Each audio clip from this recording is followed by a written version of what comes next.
আমার নবীজিকে নবুয়ত দিয়েছেন কত বছরে বলেন তো? কথা বলতে হবে, কত বছরে? 40 বছরে। 40 বছরে কোরআন নাজিল আল্লাহ তাআলা তার উপরে নাজিল করলেন। ওনার হায়াত ছিল হলো 63 বছর কিছু সময়, 63 বছর 9 ঘন্টা। এই বিশাল 40 বছর তার নবুয়ত প্রাপ্তিতেই চলে গেছে। 40 বছর বয়স যখন তার পূর্ণ হলো, আল্লাহ তাআলা তাকে নবী হিসেবে সিলেকশন দিলেন। নবুয়ত কি ইলেকশনে হয় না সিলেকশনে? বলেন, নবুয়ত কি ইলেকশনে না সিলেকশনে? সিলেকশন দিয়েছেন কে? আসতে বলবেন না কে? আল্লাহ রাব্বুল আলামিন রাসূলকে সিলেকশন দিয়েছেন এবং বলছেন, ইয়া আইয়ুহান নাবিয়্যু ইন্না আরসালনাকা শাহিদান ওয়া মুবাশশিরান ওয়া নাযীরান ওয়া দা'iয়ান ইলাল্লাহি বিইذনিহি ওয়া সিরাজান মুনীরা। আল্লাহু আকবার। আল্লাহ রাব্বুল আলামিন রাসূলকে সিলেকশন দিয়েছেন, নিজের পরিচয় দিয়ে তিনি আল্লাহ তাআলা তার পরিচয় দিচ্ছেন। সবাই আমার সঙ্গে ঠোঁট মিলিয়ে বলুন, আলহামদুলিল্লাহি রাব্বিল আলামিন।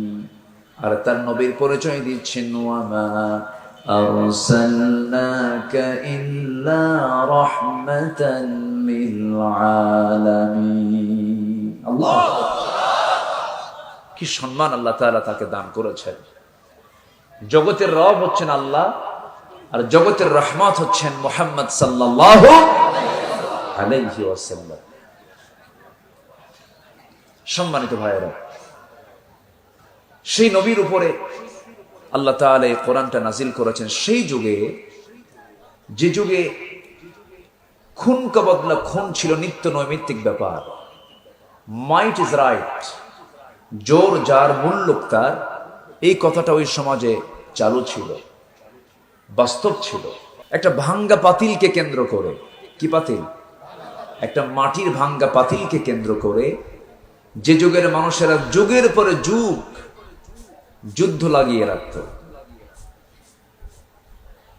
সামান্য একটা ইস্যুতে চোখের পলকে মানুষকে মেরে ফেলত। এমনকি সেই যুগে নারীদের কোনো মূল্যায়ন ছিল না। মেয়ে সন্তান, কন্যা সন্তান ভূমিষ্ঠ হয়েছে, মা গিয়ে গর্তের কিনারায় বসে থাকত।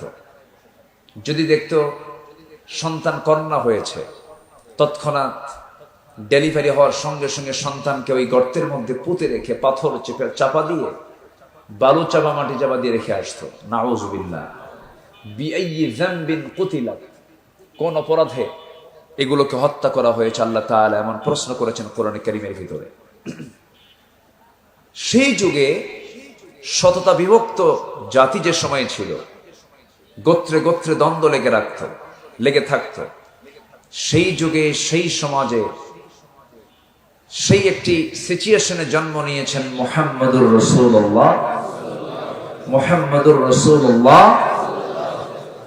এমনকি আমরা যে কাবাকে সামনে রেখে কিবলা বানিয়ে নামাজ আদায় করি, যেটা কালো কাপড় দিয়ে মোড়ানো, চতুর্কোণ বিশিষ্ট একটা ঘর, 45 থেকে 50 ফিট লম্বা হবে, যার একটা দরজা আছে, সেখানে রুকনে ইয়ামিনী আছে, এরপরে হাজার আসওয়াদ আছে, মুলতাজাম আছে। এই কাবা শরীফের ভিতরে, এমনকি আল কাবাতুল মুশাররাফা, এই কাবার ভিতরেও পৌত্তলিকতা প্রীতির ফলাফল অনুযায়ী তারা তার মধ্যে পর্যন্ত 360টা মূর্তি ঢুকিয়ে ফেলেছিল। যেরকম নাউযুবিল্লাহ। হাজিরা ওমরাকারীরা যখন ওমরা করতে যান, হজ করতে যান, তখন ওই কাবাকে সামনে রেখে চতুর্দিকে তারা কি করে? তাওয়াফ করেন। তারাও তাওয়াফ করত। ওই জাহেলি যুগের সেই কুরাইশরা, পৌত্তলিকরা, তারা তাওয়াফ করত উলঙ্গ হইয়া। যেরকম নাউযুবিল্লাহ। কি হয়ে? উলঙ্গ হয়ে কাবার ভিতরে মূর্তি প্রতিমাগুলো রেখে তারা এই সমস্ত শিরকির কাজগুলো করত। সেই সময় আমার নবীজির বয়স যখন 5 থেকে 6 বছর, সবাই তোয়াফ করতেছে। রসুলকে বলা হলো, মুহাম্মদ লুঙ্গির গিটায় হাত দিয়ে বলা হলো খুলে ফেলো, মানে তাকেও খোলার জন্য বলা হচ্ছে। নবীজির লুঙ্গির গিটায় যখন, পাজামার গিটায় যখন হাতটা দিয়েছে, উনি সেন্সলেস হয়ে পড়েছেন। এত লাজুক ছিলেন মুহাম্মদুর রাসূলুল্লাহ, তাকে সতর খুলতে পারে নাই। তাহলে এখান থেকে বোঝা গেল আমার নবীজি কি একটি আদর্শ সভ্য সমাজে জন্ম নিয়েছিলেন? আদর্শ সভ্য সমাজে জন্ম নিয়েছিলেন? অজ্ঞ, বর্বর এবং মূর্খতার চূড়ান্ত লেভেলে পৌঁছলে যা হয়, এমন একটি সমাজে জন্ম নিয়েছিলেন মুহাম্মদুর রাসূলুল্লাহ। কিন্তু আমার নবীজি যখন তিনি 15 বছরে পদার্পণ করলেন, যখন তিনি ইয়াং হলেন, যৌবনে পদার্পণ করলেন, হৃদয়টা তার কাঁদতে থাকে, অস্থির হতে থাকে। সমাজকে কেমন করে সুন্দর করে সাজানো যায় তার প্রমাণস্বরূপ ইতিহাসে আমরা শুনেছি, দেখেছি। হালফুল ফুজুল নামক সংগঠন গড়ে তুলেছিলেন, চেষ্টা করেছেন 1000 বার, কিন্তু পারেন নাই। কেন পারেন নাই? কি জন্য পারেন নাই? কারণ হলো রাসূল চেষ্টা করেছেন যে মাধ্যম দিয়ে, তা দিয়ে কখনো সফল হওয়া সম্ভব নয়।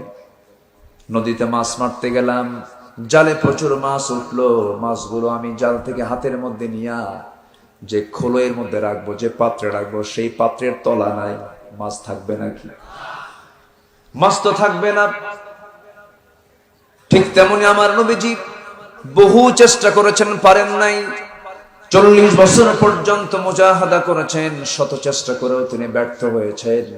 কিন্তু আল্লাহ পাকের পক্ষ থেকে যখন জাবালে নূরে, যখন আল্লাহ তাআলা আমার রাসূলকে যখন কোরআন নামক কিতাবটা দিলেন, এই কিতাব যেদিন থেকে আসা শুরু হয়ে গেছে, সেদিন থেকে আমার নবীর সফলতা শুরু হয়ে গেছে।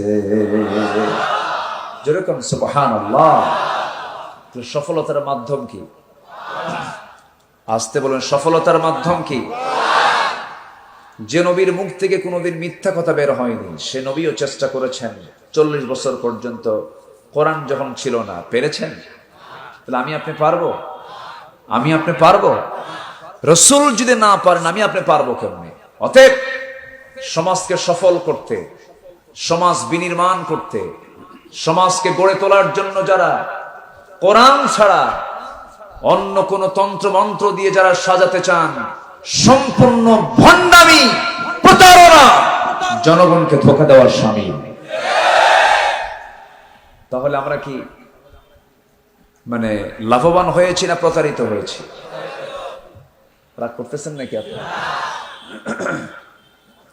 যে যা বলছে আমাদেরকে এ পর্যন্ত, সবাইকে কোরআন দিয়ে বলেছে? কই, কোরআন দিয়ে তো বলেনি। আমাদের কোনো শত্রুতা নেই। আপনি যে দলই করেন না কেন, আপনি আওয়ামী লীগ করেন, আপনি বিএনপি করেন, আপনি যে দলই করেন না কেন, দল করেন, সমস্যা নাই। কিন্তু আপনি মুসলমান, আপনার মুখ থেকে আসতে হবে সমাজ বিনির্মাণে, রাষ্ট্র গঠনে, পরিবার গঠনে, প্রত্যেকটা জায়গায় সফল হওয়ার জন্য কোরআন দরকার। এই কথাটুকু বলুন, আমরা আপনার কাছে গিয়ে হাজির হয়ে যাব, কোনো সমস্যা নাই। কিন্তু ওনাদের প্রচন্ড ভয়, কোরআন চালু হলে মদের বোতল যে বন্ধ হয়ে যাবে। মদের বোতল খাওয়া মানুষ তো নাই, আজ থেকে মদের বোতল নেওয়া মানুষ আছে না নাই? মদের বোতল নিয়ে কি আলেমরা পড়ে থাকে? জেলখানায় কারা বেশি বলেন? দেশ স্বাধীন হয়েছে 71-এ, আজকে 2024 সাল, 53 বছর। সংসদ অধিবেশন অনেকবার হলো, সংসদে আইন পাশ হলো, ক্ষমতাসীনরা থাকলেন, কিন্তু এ পর্যন্ত কোন আলেমরা কি ক্ষমতায় গেছে? কিন্তু জেলে কারা বেশি? তাহলে দোষ করলো কার আর জেল খাটে কারা? কথা কি বুঝতেছেন আপনারা, না রাগ করতেছেন? আমার বন্ধুগণ, আল্লাহ রাব্বুল আলামিন একটা লক্ষ্য নিয়ে দুনিয়াতে আমাকে আপনাকে পাঠিয়েছেন। সেই লক্ষ্যটা হলো, আল্লাহ রাব্বুল আলামিন বলছেন, বান্দা তুমি কারো গোলামি করবে না, গোলামি করবে কার? একটা কমন আয়াত, সহজ আয়াত, আমার আপনার ঘরের আয়াত, সবার মুখে মুখে আয়াতটা আছে। সবাই বলুন, ওয়ামা খালাকাতুল জিন্না ওয়াল ইনসা ইল্লা লিয়াবুদুন। আমি জিন এবং ইনসানকে সৃষ্টি করেছি শুধুমাত্র আমার গোলামির জন্য। গোলামি করলে জান্নাত পাবা, গোলামি না করলে জাহান্নাম পাবা। আল্লাহ তাআলা দুটো জায়গা রেখে দিয়েছেন, এই দুইয়ের মাঝখানে থাকার কোনো সুযোগ নাই। হককে ধরবে অথবা বাতিলকে ধরবে, এর দুইয়ের মাঝে থাকার কোনো সুযোগ নাই। দুইয়ের মাঝেই থাকতে চায় এমন কিছু লোক আছে না নাই বলেন?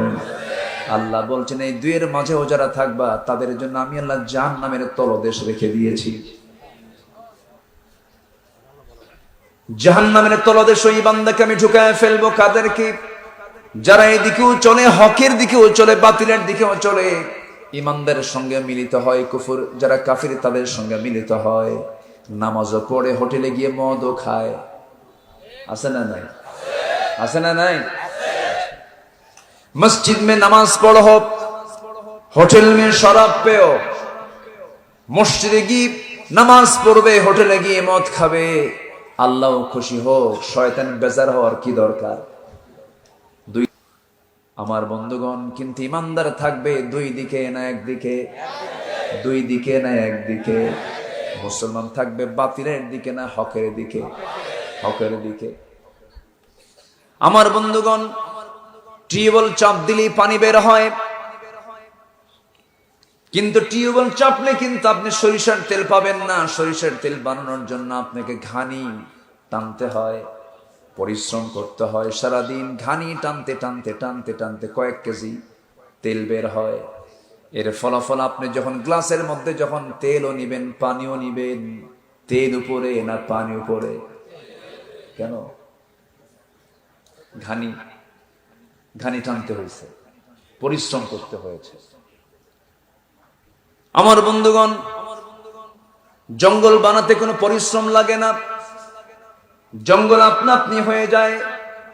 আপনি সুন্দর দামি বাড়ি বানিয়েছেন, 2টা বছর বাড়ির কোনো খবর রাখবেন না, দেখবেন বট গাছ উঠছে। সুন্দর বাড়ি আপনার ভুতুড়ে হয়ে গেছে। জঙ্গল বানাতে তেমন কোনো পরিশ্রম করতে হয় না, জঙ্গল আপনা আপনি হয়ে যায়। কিন্তু আপনি একটা সুন্দর বাগান সাজাবেন, সুন্দর গার্ডেন করবেন, সেখানে যত্নের দরকার আছে না নাই? আসতে বলবেন না, আছে না নাই? এই জন্য জাহান্নাম যাওয়ার জন্য কোনো যত্ন করতে হয় না। খাও দাও, ফুর্তি করো, দুনিয়াটা মস্ত বড়। এই ফর্মুলা চললেই সোজা জাহান্নাম যাওয়া সহজ। খাও দাও, ফুর্তি করো, দুনিয়াটা মস্ত বড়, দুনিয়া কো মজা লেলো। আছে না? এরকম বক্তব্য আছে না নাই? এইরকম করে চললে পরে জাহান্নাম আপনার জন্য খুবই সহজ হয়ে যাবে। জাহান্নাম পাওয়ার জন্য খুবই পরিশ্রম করতে হয় না, কিন্তু জান্নাত পাওয়ার জন্য পরিশ্রমের দরকার আছে না নাই? এই জন্য পরিশ্রম করতে হয়, কারণ আমাকে ধোঁকা দেবার জন্য সর্বক্ষণ একজন শত্রুতা করার জন্য প্রকাশ্য শত্রু আছে। তার নাম কি?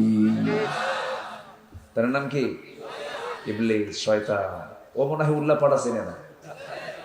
আসতে উল্লাপাড়ায় আসে, ইবলিস আসে। মানুষ আছে যেখানে, ইবলিস আছে সেখানে। মাঝে মাঝে ইবলিস পর্যন্ত মানুষের কিছু কিছু কর্মকাণ্ড দেখে অবাক হয়ে যায়। ইবলিস বলে, আমি তো শয়তানি করি ঠিক আছে, কিন্তু তুই তো আমার চাইতে বেশি পাকা। শুধু আল্লাহ মানে কইছিল উসজুদু লি আদম, আদমকে মেনে নাও। শুধু আমি আল্লাহ কি ফতোয়া দিয়েছিলাম, খালাকতানি মিন নার ওয়া খালাকতাহু মিন তিন। আদমকে বানিয়েছো মাটি দিয়ে, আমাকে বানিয়েছো আগুন দিয়ে। এতটুকু যুক্তি দেবার কারণে আমি আজকে শয়তান হয়ে গেছি। কিন্তু তোরা আজকে 1 ওয়াক্ত নয়, 2 ওয়াক্ত নয়, 5 ওয়াক্ত নামাজ নষ্ট করে ফেলিস। কয়টা হুকুম অমান্য করা হলো? কয়বারে? 5 বারে। 5 হুকুম অমান্য করা হলো। শয়তান শুধু বলেছিল না, আমি আদমকে মেনে নেব না, আদমকে আমি সম্মানজনক ভাবে গ্রহণ করব না, সেজদা দেব না। সেই জন্য শয়তান শয়তান হয়ে গেছে, ইবলিস শয়তানের রূপ নিয়েছে। কিন্তু আজকে বান্দা সারাদিনে আজ আজান শুনতেছে, হাইয়া আলাস সালাহ, হাইয়া আলাল ফালাহ, নামাজের দিকে, কল্যাণের দিকে, বান্দা নামাজে যায় না। শয়তান বলে আমি অমান্য করেছি একটা হুকুম, তুই হুকুম অমান্য করতেছিস, দিনে 5 বার অমান্য করছিস তুই হুকুমগুলোকে। আমার বন্ধুগণ, আমার ভাইয়েরা, আমার জাহান্নাম নিশ্চিত করার জন্য আমরণ চেষ্টা চালিয়ে যাচ্ছে শয়তান, ওয়াসওয়াসা দেওয়ার জন্য সে প্রস্তুতি নিয়ে আছে।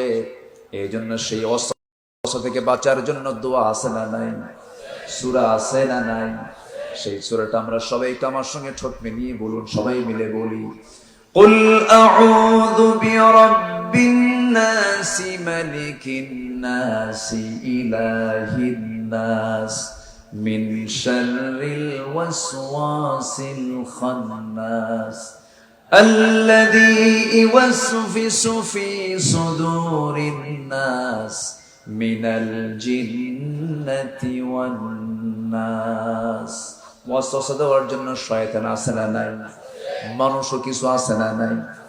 মানুষও আছে। সেটা কি মানুষ না অমানুষ?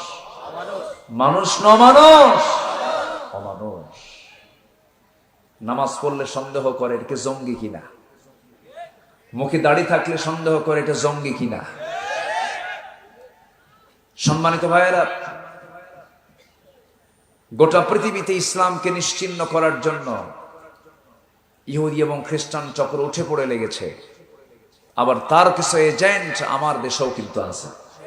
আসতে বলবেন না, আছে না নাই? প্রয়োজনে শুক্রবারও স্কুল খোলা হবে। হ্যাঁ, কি বলেন এগুলো? এগুলো বলা যাবে না। জুমার দিন 7 দিনের শ্রেষ্ঠ দিন, ঠিক কিনা?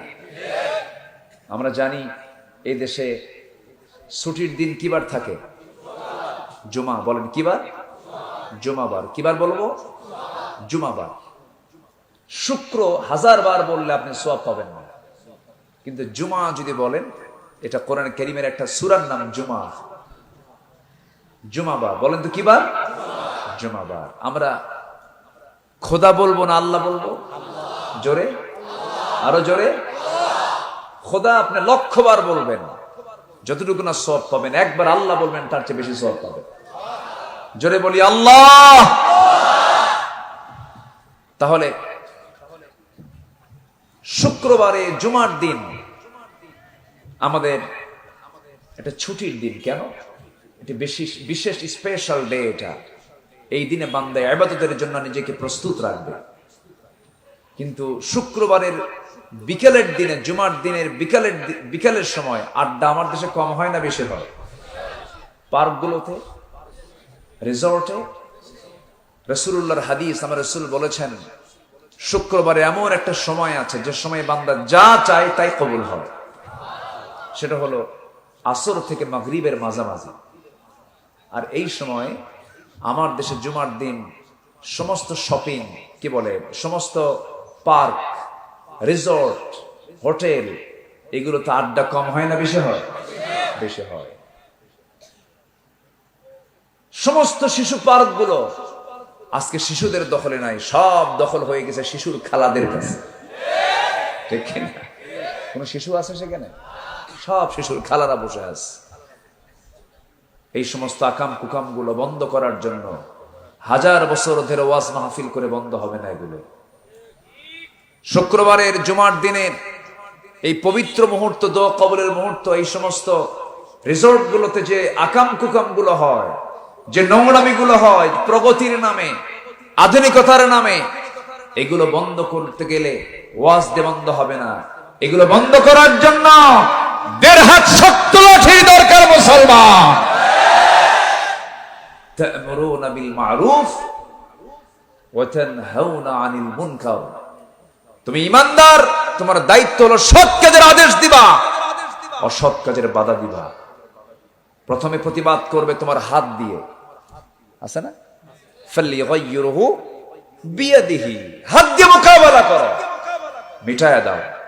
শক্তি নাই, ফাইল্লাম ইয়াস্তাতিয়া, সামর্থ্য নাই, কথা দিয়ে প্রতিবাদ করো। ফাবিলিসানিহি ফাইন লাম ইয়াস্তাতি' ফাবিকলবিহি। তোমার কথারও বলার শক্তি নাই, অন্তর দিয়ে ঘৃণা করো। মাথায় রেখে দিয়ে অন্তর দিয়ে ঘৃণার এই স্তরটা হলো সবচেয়ে দুর্বল ঈমান। ওয়াযালিকা আদআফুল ঈমান। যে ঈমানটা কুফরের দিকেও যেতে পারে, ব্যাখ্যায় আসছে সেই ঈমানটা কোথায় যেতে পারে? কুফরের দিকে যেতে পারে। কিন্তু ঈমানদার, এক নম্বর সলিড ঈমানদারের পরিচয় হলো অন্তর দিয়া, কথা দিয়া না, হাত দিয়া মিটায় দেওয়া। কতদিন আর অন্তর দিয়ে ঘৃণা করব? মায়ের খাওয়া সুন্নাত, মায়ের দেওয়াও সুন্নাত। আসতে পারে, ঠিক কিনা? আমার নবীজি মক্কায় মার খাইছেন, খুব পেটন খাইছেন, মার খেয়ে খেয়ে রক্তাক্ত হয়ে গেছে। সাহাবীরা মক্কায় মার খেয়ে খেয়ে রক্তাক্ত হয়ে গেছে। পাগলের মতো বেলালকে ধরে এনে, আমি গত এই রমজানের আগের রমজান আমি ওমরায় গিয়েছিলাম, আমার আলী নূর ভাই এবার গেছেন না, আমার এক ফ্রেন্ড ছিলেন, উনি মারা গেছেন, আমার বয়সও কম। আমার আলী নূর ভাইয়ের ওয়াইফ মাত্র 29 বছর বয়স, 2.5 মাসের বাচ্চা রেখে বিদায় নিয়েছেন। এখন যার তার মরণ যখন তখন, এখন আর বয়স মানে না। আগে একটা স্বাভাবিক ভাব ছিল, এখন দেখা যাচ্ছে মানে অল্প সময়ে, সাধারণত বার্ধক্যের কারণে এটা হয়, ঠিক আছে, কিন্তু অল্প বয়সের মৃত্যুর হার আগের চাইতে, বিগত সময়ের চাইতে এখন কম না বেশি? বেশি। তো আমার ওই বন্ধুটা ইন্তেকাল করেছেন। তিনি আমাকে ডাক দিয়ে বললেন, আজকে আপনাকে একটা খুব দামি একটা জায়গায় নিয়ে যাব, চলো, একটা ইতিহাস আছে, একটা হিস্টোরি আছে। আমাকে গাড়িতে উঠালেন। তা আরবে আমরা যখন চলি তখন আমরা ডানে চলি। কোথায় চলি? ডানে। আর আমরা আমাদের কোথায় চলি? বামে চলি। তাহলে আরবে কোথায় চলে মানুষ? রাস্তায় চললে কোথায় চলে? ডানে। ডানে চলেছেন মুহাম্মদ সাল্লাল্লাহু, আর আমরা চলি কোথায়? বামে। আচ্ছা, যদি কোনো পীর সাহেব মনে করে যে আজকে আমি ডানে যাব না, বামে যাব না, ডানে যাব, হবে কাম? পীরগিরি ছুটায় দেবে। পীরগিরি কি করবে? ছুটায় দেবে। কারণ আইন তো আছে, ট্রাফিক সিস্টেম তো আছে। আপনি ডান দিকে যদি যাবেন, তাহলে আমার দেশে আইন মানলে, আমার দেশে আইন মানতে গেলে সম্মান না জরিমানা? আসতে কয়, সম্মান না জরিমানা? রাসূল বলেছেন ডানে চলো, আর আমি যদি আমার দেশে ডানে চলতে চাই, তখন কি আমি সম্মান পাবো না জরিমানা দিতে হবে? হ্যাঁ, এমন আইন আমার দেশে আছে, জরিমানা দিতে হয়। তো আমি ডান দিকে চলছিলাম, চলতে চলতে হঠাৎ করে একটা গাড়িটা উনি ব্রেক করলেন। উনি ড্রাইভ করতেছেন, ড্রাইভ করেই বলতেছেন, দোস্ত, এই যে একটা ফাঁকা জায়গা দেখতেছেন, চতুর্দিকে বড় বড় বিল্ডিং গুলো, হাই রাইজ বিল্ডিং গুলো হয়ে গেছে, মাঝখানে যে ফাঁকা জায়গাটা, বাত্তা কোরাই সেই জায়গার নাম। আমরা হিস্টোরিতে আমরা শুনেছি, উনি বলতেছেন এই জায়গাতে প্রত্যেকটা দিন উমাইয়া মনিব তার গোলাম বেলালকে নিয়ে সেই জায়গায় ধরে ধরে মারত, বেলালকে ধরে নিয়ে মারত। উমাইয়া বলল, বেলাল, শুনতে পেলাম তুমি নাকি ইসলাম কবুল করেছো, কতটুকুন সত্য বলো। সাইয়েদনা বেলাল সঙ্গে সঙ্গে বলছেন, আমার মনিব, আপনি শুনবেন কেন? আপনি দেখেন, আশহাদু আল্লা ইলাহা ইল্লাল্লাহু ওয়াহদাহু লা শারীকা লাহু ওয়া আশহাদু আন্না মুহাম্মাদান আবদুহু ওয়া রাসূলুহু।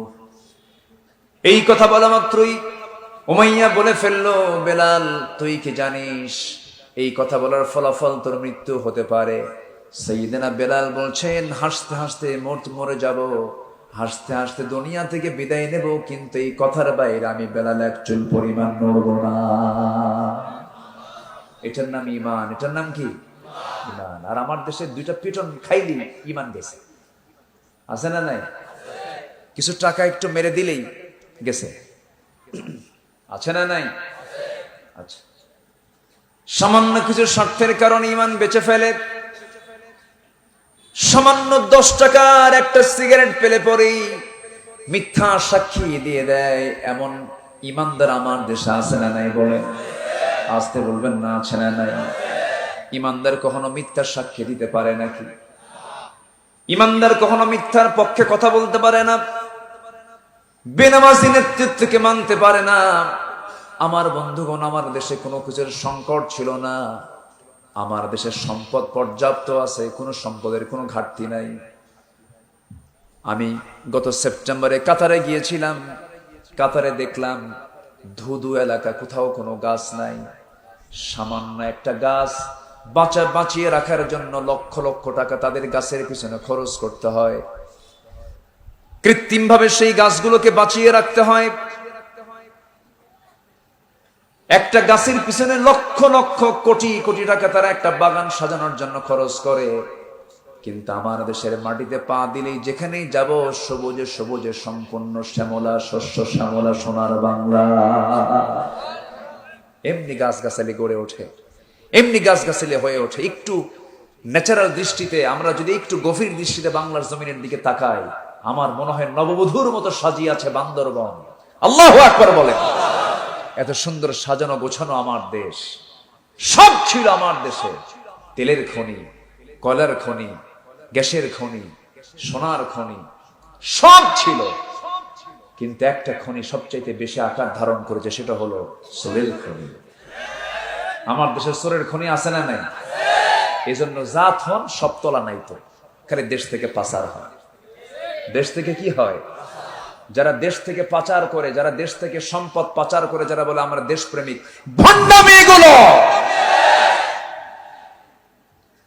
তুমি চোর, অন্তত চুরি করে দেশে রাখো। আমি চুরি করতে বলছি না, আবার আপনারা ভাবেন না যে আমি চুরি করতে বলতেছি। দেশের সম্পদ দেশে রাখো। দেশের টাকা যারা বাইরে পাচার করে, তারা দেশের শত্রু, জাতির শত্রু। তারা, তাদের মুখে দেশপ্রেমিকের কথা মানায়, দেশপ্রেমের কথা তাদের মুখে মানায় না। আমার দেশের মানুষ যদি দেশকে মহাব্বত করত, প্রকৃত মহাব্বত যদি করত আমার দেশের মানুষ, দেশ অনেক দূর এগিয়ে যেত। আসতে বলেন জোরে কোন, ঠিক কিনা? স্বপ্ন দেখে আমেরিকা, স্বপ্ন দেখে কানাডা, স্বপ্ন দেখে ইতালি, স্বপ্ন দেখে ইউকে, ইউনাইটেড কিংডম। লন্ডনে যদি যেতে পারতাম, আমেরিকায় যদি যেতে পারতাম, স্বপ্নের দেশ, সোনার দেশ মনে করে তারা। না, গোটা পৃথিবীর দ্বিতীয় বৃহত্তম মুসলিম জনপদ বাংলাদেশ। এই বাংলাদেশ, এই সুন্দর সাজানো 55,000 বর্গমাইলের সোনার বাংলাকে যদি সততা, নিষ্ঠার, সৎ নেতৃত্ব যদি সাজানো যেত, গোটা পৃথিবীর মানচিত্রে উন্নত দেশ হতো আমার সোনার বাংলাদেশ। কিন্তু কি বেশি?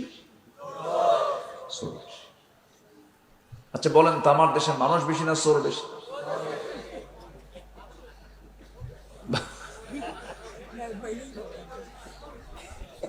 মসজিদে গিয়েও শান্তি নাই। আমি 2009 সালে ফার্স্ট, 2009 সালে ফার্স্ট আমি হজে যাই। মেবি ওই বছরই আমি বাইতুল মোকাররমের নিচতলা থেকে জুতা কিনলাম এক জোড়া। আমার রাতে ফ্লাইট, তো উপর তলায় তো মসজিদ, বাইতুল মোকাররম আমার দেশে যেতে জাতীয় মসজিদ। নিচতলায় জুতা কিনে আমি উপর তলায় গিয়ে মসজিদে নামাজে এশার জামাতে শামিল হলাম। বিল্ডিং এর মসজিদের একটা কলামের ধারে নতুন জুতাটা রেখে আমি নামাজে দাঁড়াইছি। সালাম ফিরে দেখি জুতা মোবারক নাই। জুতা মোবারকই বললাম, কারণ বরকত যে পাইছো বরকত না, জুতা নিয়ে চলে গেছে। যে দেশে পায়ের তলায় যেটা থাকে জুতাই থাকে না, যে দেশে মসজিদে যাবেন জুতা থাকে না, বাজারে যাবেন সাইকেল থাকে না, মাহফিল আসবেন হোন্ডা থাকে না। গত বছর মাহফিল করতে গেছে চট্টগ্রাম পতেঙ্গা এয়ারপোর্টের পাশে মাহফিল, হাজার হাজার মানুষ ওয়াজ শুনলো, কানলো, দোয়া করলাম। ওয়াজ শেষে যায় দেখি মঞ্চের কোনায় আমার জুতা জোড়া নাই। একজনকে বললাম, ভাই আমার জুতা কই? হুজুর মোহাব্বত করে নিয়ে গেছে। তো এই হচ্ছে অবস্থা। আমরা কি ভালো হব না ইনশাআল্লাহ? আজ থেকে ভালো হব না ইনশাআল্লাহ? নেতৃত্বের পরিবর্তনের দরকার আছে না নাই? আমরা কোনো বেনামাজি, চরিত্রহীন লম্পট, নেশাখোর, জনগণের সম্পদ লুটেরা যারা, ওই সমস্ত নেতৃত্ব মানব না। ওই সমস্ত নেতৃত্বের মুখে আমরা জুতা মারি, থুতু মারি। রাজি আছেন কারা কারা? হাত উঁচু করে দেখান মুসলমান।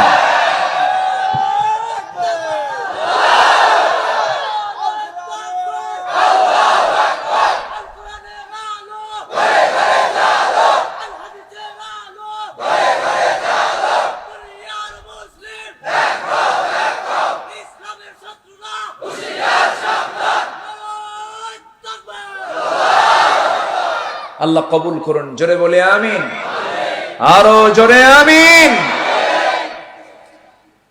আমাদের দেশে কোনো কিছুর সংকট নেই, শুধুমাত্র যদি আমরা ইমামকে নির্বাচন করতে নিয়ে যে পদ্ধতি অবলম্বন করি, শুধু সমাজের নেতা নির্বাচন করতে গিয়ে যদি শুধু ওই পদ্ধতি অবলম্বন করি, সমাজের সব নেতৃত্ব সোজা হয়ে যাবে। নির্বাচন করতে গেলে হুজুর কত কি দেখে, হুজুরের নজর ঠিক আছে কিনা দেখো, হুজুরের চরিত্র দেখে, হুজুর বিড়ি খায় কিনা। আমি না হয় গাঁজা খাই, হুজুর কিন্তু বিড়ি খাওয়া যাবে না। হ্যাঁ, ও গাঁজা খাবে, সমস্যা নেই। একটা ইমামকে নির্বাচন করতে গিয়ে আমরা যেমন করে তার মাথা থেকে পা পর্যন্ত তার তাকওয়া দেখি, তার চালচলন দেখে আমরা তাকে ইমামতির মুসাল্লায় আমরা দাঁড় করায়া দিই। ইমামের নেতৃত্ব নিতে গিয়ে যেমন আমরা এত কিছু পরখ করে দেখি, সমাজের যারা নেতৃত্ব দেবে তাদেরকেও দেখার সময় হয়েছে এখন। আমরা নেতা ঠিক করি, দেশ ঠিক হয়ে যাবে। আমার দেশে এই মুহূর্তে এখন নেতা বেশি না কর্মী বেশি? কোনো কর্মী নাই, সব নেতা। সব কি নেতা? কষ্ট পাচ্ছেন নাকি আপনারা? মসজিদে নেতা বেশি না কর্মী বেশি? মসজিদে মসজিদে মসজিদে মুসল্লি বেশি না ইমাম বেশি? ইমাম বাদে সব কি? তাহলে নেতা কয়জন মসজিদে? নেতা কয়জন? লক্ষ লক্ষ লোক যদি জমা হয়ে যায় মসজিদ, ইমাম হবে কয়জন? এখন কেউ মানে? সমাজে কেউ মানে? নেতা একজন মানে? নেতা একজন দাঁড়ায় গেছে, আরেকজন দাঁড়ায় গেছে, দুইটা গ্রুপ, একই দল দুই গ্রুপ, কুত্তা গ্রুপ, শিয়াল গ্রুপ। সিয়ান্নে মারামারি, কিলাকিলি, ঘুষাঘুষি আছে না নাই? গোলাগুলি, হাত কেটে নেয়, পা কেটে নেয়, গ্রুপিং। কেন? এটার মূল কারণ হলো নামাজ থেকে শিক্ষা নেয়নি ওরা, ঠিক কিনা? ওদের মধ্যে যদি নামাজ থাকতো তাহলে এই গ্রুপিং থাকতো না। নামাজ থেকে যদি নেতৃত্ব নিত তাহলে সমাজের মধ্যে বিশৃঙ্খলা হতো না। কষ্ট পাচ্ছেন নাকি? আলোচনা চালাবো? মাহফিল এটা প্রথম না আলিনুর ভাই? আলহামদুলিল্লাহ, এটা প্রথম। এই মাহফিল প্রত্যেক বছর হবে ইনশাআল্লাহ। আমাকে আলিনুর ভাই বলছেন আপনি প্রত্যেক বছর আসবেন। আমি আসবো? আসবো? আচ্ছা, দেখা যাক ইনশাআল্লাহ। পহেলা মে না? আজকে পহেলা মে, শ্রমিক দিবস। শ্রমিকদের লিডার ছিলেন মুহাম্মদ সাল্লাল্লাহু। শ্রমিক হয়ে নেতা হতে হবে। শ্রমিক লিডার, শ্রমিক আগে হতে হবে। আপনি গার্মেন্টসের মালিক হয়ে আপনি শ্রমিক নেতা হবেন কেন? ঠিক কিনা? গার্মেন্টসের মালিক কি শ্রমিক হয়? শ্রমিকদের লিডার ছিলেন মুহাম্মদ সাল্লাল্লাহু। পৃথিবীর কোন শ্রমিক নেতা এমন বক্তব্য দিতে পারেনি যা রাসূল বলেছেন। আমার রাসূল বলেছেন, শ্রমিকের ঘাম শুকানোর আগেই তার পাওনা তাকে বুঝিয়ে দাও। এমন দামি কথা পৃথিবীর কেউ বলতে পেরেছে? পরিবেশ নিয়ে রাসূল বলেছেন, আবহাওয়া নিয়ে, পরিবেশ নিয়ে বলেছেন, যদি জানো কাল কিয়ামত আজকেও গাছ লাগাও। এমন দামি কথা পৃথিবীর কেউ কি বলতে পেরেছে? আমরা বলি নেলসন ম্যান্ডেলা হলো বর্ণবাদী বৈষম্য দূরকরণের নেতা। ভুল কথা। আমার রাসূল ছিলেন মদিনার ইমাম। মুয়াজ্জিন ছিলেন কে? আসতে বলেন না, কে ছিলেন? বেলাল কি ধলা না কালো? রাসূল কি ধলা বলা যাবে না, ফর্সা বলা যাবে না, এমন সুন্দর, যার চাইতে সুন্দর মানুষ পৃথিবীতে আর নাই। যেরকম সুবহানাল্লাহ। এত মহা সুন্দরের পাশে একজন নিগ্রো আফ্রিকান কালো হাবশি বেলালকে রাসূল মনোনয়ন দিলেন, তাকে মুয়াজ্জিন বানালেন। বর্ণবাদী বৈষম্যের নেতা কেউ না, মুহাম্মদ সাল্লাল্লাহু আলাইহি ওয়াসাল্লাম। আমার নবীজি যখন শুনতে পেলেন বেলালকে ধরে নিয়ে গেছে ওই জায়গাটা আমাকে সেই বন্ধু দেখায় দিলেন। সেই জায়গায় প্রত্যেক দিন ধরে নিয়ে আসতে বলা হতো, বেলাল ইসলাম ছেড়ে দাও। যে রশি দিয়া উটের গলায় বাঁধা হতো, যে রশি, সেই রশি বেলালের গলায় বেঁধে টেনে টেনে হেঁচড়ে হেঁচড়ে নিয়ে আসা হতো। সেই তপ্ত বালুতে শুয়ে রেখে, চিৎ করে শুয়ে রেখে বুকে পাথর রাখা হতো। প্রচন্ড খড়তাপে বালুর উপরে সূর্যের তাপ, পিঠ ঝলসে যেত, বুকের উপরে পাথর চাপা দিয়ে রাখতো। সাইয়েদনা বেলাল এই অত্যাচার গুলো সহ্য করতেন অকপটে। কোন আওয়াজ তার মুখ থেকে বের হতো না, তার মুখ থেকে আওয়াজ শুধু বের হতো লা ইলাহা ইল্লাল্লাহ। সাইয়েদনা বেলালের যখন এই অনর সিদ্ধান্ত যখন মনি উমাইয়া দেখতে পেল, উমাইয়া বলে ফেললো, বেলাল আজকে তোকে দুনিয়া থেকে বিদায়ী করে দেব রাগ করে। যখন বেলালের মুখ থেকে বারবার আল্লাহর নামের জিকির বের হচ্ছিল, কিতাবের মধ্যে আসছে, বাম হাতটা তার মুখের মধ্যে ঢুকায় দিয়া টান মেরে জিব্বা বের করে জিব্বার ভিতরে বাবলা গাছের কাঁটা জোর করে ঢুকায় দিয়েছে। ফিনকি দিয়ে রক্ত পড়া শুরু হয়ে গেছে, বেলালের জিব্বা বন্ধ হয়ে গেছে। উমাইয়া মনি বলতেছে, বেলাল তোর জিহ্বা অচল করে দিলাম, তুই আল্লাহর জিকির করবি কেমনে?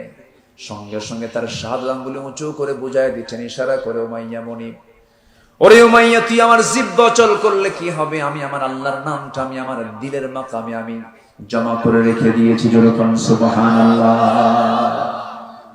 আমার ভাইয়েরা, ঈমান তেমন একটা জিনিস, ঈমান শুধু আনলেই হবে না, ঈমানকে যত্ন করতে হবে। যত্ন ছাড়া ঈমানের কোনো মূল্য নাই। যত্ন করতে হবে, লালন করতে হবে, ঈমানের মেহনত করতে হবে। আল্লাহ রাব্বুল আলামিন এই জন্য এক জায়গায় বলছেন, ইয়া আইয়ুহাল্লাযীনা আমানু আমিনু। আরেক জায়গায় বলছেন, আহাসিবান নাসু আইয়ুতরাকু আইয়াকুলু আমান্না ওয়া হুম লা ইফতানুন। এই সমস্ত আয়াত প্রমাণ করে ঈমান আছে যার পরীক্ষা আছে তার, ঈমান নাই যার পরীক্ষা নাই তার। ঈমান যদি থাকে পরীক্ষা অবশ্যই হবে। এই পরীক্ষা নিবেন, এই ওয়াদা করেছেন কে? ওয়ালানাবলুওয়ান্নাকুম। থাক মুরব্বী, আপনার কষ্ট হচ্ছে না? আল্লাহু আকবার। ওনার বয়স 84 বছর, কিন্তু উনি আমার চেয়েও সুস্থ, কোনো অসুখ বিসুখ নাই। উনি গরুর ঘাস কাটে এখনো, আলহামদুলিল্লাহ বলবেন না? ওনার সিম্পল লাইফ কিছু বসে শুনলাম। উনি এখনো 1 মাইল 1.5 মাইল 2 মাইল হাঁটেন, কোনো ক্লান্তি নেই। এই উল্লাপাড়ার সকল ইমামদের তিনি ইমাম, আলহামদুলিল্লাহ। শাইখুশ শুয়ুখ, বুড়াদের বুড়া, আলহামদুলিল্লাহ। আল্লাহ তুমি তার হায়াতে বরকত দিয়ে দাও, তাকে সুস্থ রাখো, নিরাপদে রাখো। তিনি এখনো তারাবি নামাজ পড়ান কোরআন দিয়া, সুবহানাল্লাহ বলবেন না? কত পারা কোরআন? 30 পারা কোরআন তার সিনায়, আলহামদুলিল্লাহ বলবেন না? তা তিনি ছোটবেলায় মুখস্থ করেন নাই, কামেল পাশের পরে করছেন। আল্লাহু আকবার। আমি তো অবাক হয়ে গেলাম, কি এনার্জি তার ভিতরে! আল্লাহ কি তার মধ্যে কি এনার্জিটা দিয়েছেন, কি আগ্রহ, তীব্র আকাঙ্ক্ষা দিয়েছেন। হ্যাঁ জি, আল্লাহ কবুল করুন, জোরে বলি আমিন। 84 বছর বয়সে বয়োবৃদ্ধ জ্ঞানবৃদ্ধ বসে বসে আলোচনাগুলো শুনতেছে। ধৈর্যের বয়স হয়ে গেলে কি ধৈর্য থাকে? থাকে না তো, এনার্জি থাকে না, কষ্ট হয়। শোনেন, 1000 কোটি টাকার মালিক খাইতে পারে না। আজান এরকম আজান। আপনি কি দুধ খেতে পারেন? আর আমি ডাক্তারের কাছে গেলে দুধ খাবেন না, বুঝলেন? যার পেটে দুধ সয় তার পেটে লোহাও সয়, ঠিক কিনা? যে পেটে দুধ এবং কাঁঠাল নিতে পারে ওই পেট হচ্ছে ভিআইপি পেট। কথা বলছেন না? মানে মজবুত পেট, বলিষ্ঠ পেট, সব খেতে পারবে, সব হজম করতে পারবে। দেখেন 84 বছর বয়সে তিনি এখনো দুধ খেতে পারেন। আর 1000 কোটি টাকার মালিক, মাত্র 40 বছর বয়স, এখানে ফুটা আসে না? আসে না? কিছু হইলে পরেই সিঙ্গাপুর। আর বেশি কিছু হইলে পারে সিঙ্গাপুরের মাউন্ট এলিজাবেথে চলে যায়, আর মাউন্ট এলিজাবেথে মালাকুল মজ্জে বসে থাকে। মানে ওখানে নাম শুনলে, মাউন্ট এলিজাবেথের নাম শুনলে মনে হয় ও মরতে গেছে ওই জায়গায়। ঠিক আছে, মাউন্ট এলিজাবেথ মানে কি? ওটা ওটা মালাকুল মউতের জায়গা। হাজার হাজার কোটি টাকার মালিক, লাভ কি? খেতে পারে না। আল্লাহ গরিবকে দিয়েছেন খাবার, আর ধনীকে দিয়েছেন টাকা। আল্লাহ ধনীকে বলেন তুই টাকা দেখবি, আর আমার গরিব বান্দাগুলোকে আমি খাওয়া দেখায় খাওয়াবো। আল্লাহু আকবার। গরিব বেশি খায় না ধনী বেশি খায়? শহরের মানুষ নাস্তা করে, কি করে? নাস্তা করে মুলা দিয়া। কি দিয়া? কি দিয়া করে? মুলা দিয়া। মুলা দিয়া নাস্তা। গ্রামের এক লোক দেখতে গেছে, তার অসুস্থ আত্মীয় শহরে থাকে, যায় দেখে অসুস্থ, কিন্তু তার চেহারা খুব সুন্দর, মানে যত্ন থাকে তো, রোদ্রে যায় না, একদম খুব মানে সুন্দর চেহারা। তো তার নাকি ডায়াবেটিস হয়েছে, ও ডায়াবেটিস বোঝে না, যায় দেখে যে এরকম অসুস্থ কিন্তু চেহারা সুন্দর। এখন এই গরিবটা বলতেছে আল্লাহ এই অসুখটা তো আমারও হবে, ডায়াবেটিস হয়েছে, এত সুন্দর চেহারা, আমার তো ডায়াবেটিস নাই। মানে গরিবটা বোঝেও না যে ডায়াবেটিসটা কি। আল্লাহু আকবার বলবেন না? সুস্থতার মতো বড় রিজিক পৃথিবীতে নাই। কি কি নেবেন আপনি? হাজার কোটি টাকার মালিক খাইতে বসে, সহকারী কয়, পিএস কয়, বস এই যে আঙ্গুর দেখতেছেন 1 কেজি, খাবেন কিন্তু একটা, দুটা খাইলে কিন্তু ইনসুলিন নিতে হবে, ইনসুলিন। একটা খায় আর ইতিমের মতো ছায়া থাকে, আহারে আঙ্গুর আমার কপালে না। কি কথা বোঝেন না? আর গ্রামের যদি কোনো চাষিকে যদি সকালবেলা চাষ করে 9টার দিকে এসে যদি ওর সামনে 1 কেজি আঙ্গুর দেওয়া হয়, ও কি চাবাবে না গিলবে? বলে রাতের বাসি ভাত পান্তা করে রাখছে, কাঁচা মরিচ আর কাঁচা পেঁয়াজ, আর যদি পেঁয়াজের ফুল যদি হয় তো কথাই নেই। কাজ টাজ কইরা ঘাম টাম ঝইরা ঝেড়ে এসে যখন বসে, কি প্লেট নিয়ে বসে, ফাঁকিবাজি প্লেট নিয়ে বসে। শহরের প্লেট গুলো দেখেন না, এরকম ফ্ল্যাট, ডাল খাওয়ার কায়দাই নেই। ঠিক আছে না? ডিসি নিয়ে বসতে হয়, গামলাই নিয়ে বসতে হয়। গ্রামের মানুষের ওই সমস্ত প্লেট দিয়ে পোষায় না। একদম বসলো 1 কেজি চালের পান্তা খাওয়ার পর বলা হয় খাইছো কেমন? আরেক কেজি বলে ভালো। আমি কি ভুল বলতেছি? এক ঢেকুস মারে সব হজম। কিন্তু এই ধনীর বাড়িতে খাবার অ্যাভেলেবেল পড়ে আছে, খেতে পারে না। ফলমূলের প্লেট, ফলমূল সব ভরে আছে, কেউ খেতে পারে না। একটা খেলেই ডাক্তার বলে ইনসুলিন নিতে হবে। আল্লাহ রাব্বুল আলামিন সব ভাগ করে দিয়েছেন। গরিবকে দিয়েছেন খাবার বেশি করে, ধনীকে দিয়েছেন টাকা বেশি করে। গরিবকে দিয়েছেন বাচ্চা কাচ্চা কম না বেশি? বছরের এই মাথায় একটা হয়, ও মাথায় একটা হয়, সিজার লাগে না? সিজার লাগে? আমার মায়েদের গ্রামীণ জীবনের মা যারা মা হন, কখন বাচ্চা হয়? হাঁটতে হাঁটতে বাঁশতলায় হয়ে গেছে। কোন তলা হয়েছে? বাঁশতলা। কিন্তু এই ধনীর পরিবারের সদস্য হাঁটে না, নড়াচড়া করে না, চলাফেরা করে না। ডাক্তার বলছে শীত হয়ে আছে বাচ্চা, পজিশন ঠিক নাই, অপারেশন করতে হবে। অপারেশন করা হলো, ডাক্তার বলে দিল জীবনে আর বাচ্চা নেবেন না। কিন্তু গরিব ওই মহিলার, গরিব ওই মা বস্ত্রের এই মাথায় নিয়ে ফেলেন মোটামুটি 1 ডজন হয়ে গেছে। 2 পক্ষ হলে 24 জন হয়ে গেছে। ফুটবল টিম, এই টিম ও টিম দুটাই দখল। কি কথা বলছেন? আল্লাহ তাআলা গরিবকে যা দিয়েছেন ধনীকে তা দেন নাই। অতএব কি দুঃখ করার কোনো কারণ আছে নাকি আপনাদের? আমাদের দুঃখ করার কোনো কারণ আছে? বরকত চাইবো আমরা কার কাছে? হুজুর কিনে এতক্ষণ ওয়াজ করলাম, আল্লাহ তুমি হুজুরের হায়াত দারাজ করো, জোরে বলি আমিন। এখানে আরো মুরব্বী যারা আছেন, আল্লাহ তুমি সব মুরব্বীর তুমি হায়াত বাড়ায় দাও। মুরব্বী বাঁচার দরকার আছে না নাই? না মনে মনে ভাবতেছেন বুড়া মরবি কোন দিন, এরকম চিন্তা করেন নাকি? না, পুরাতন চাল আছে, পুরাতন চাল। আমার আপনার দোয়া মিস হবে, কিন্তু আপনার বুড়া বাপের দোয়া মিস হবে না।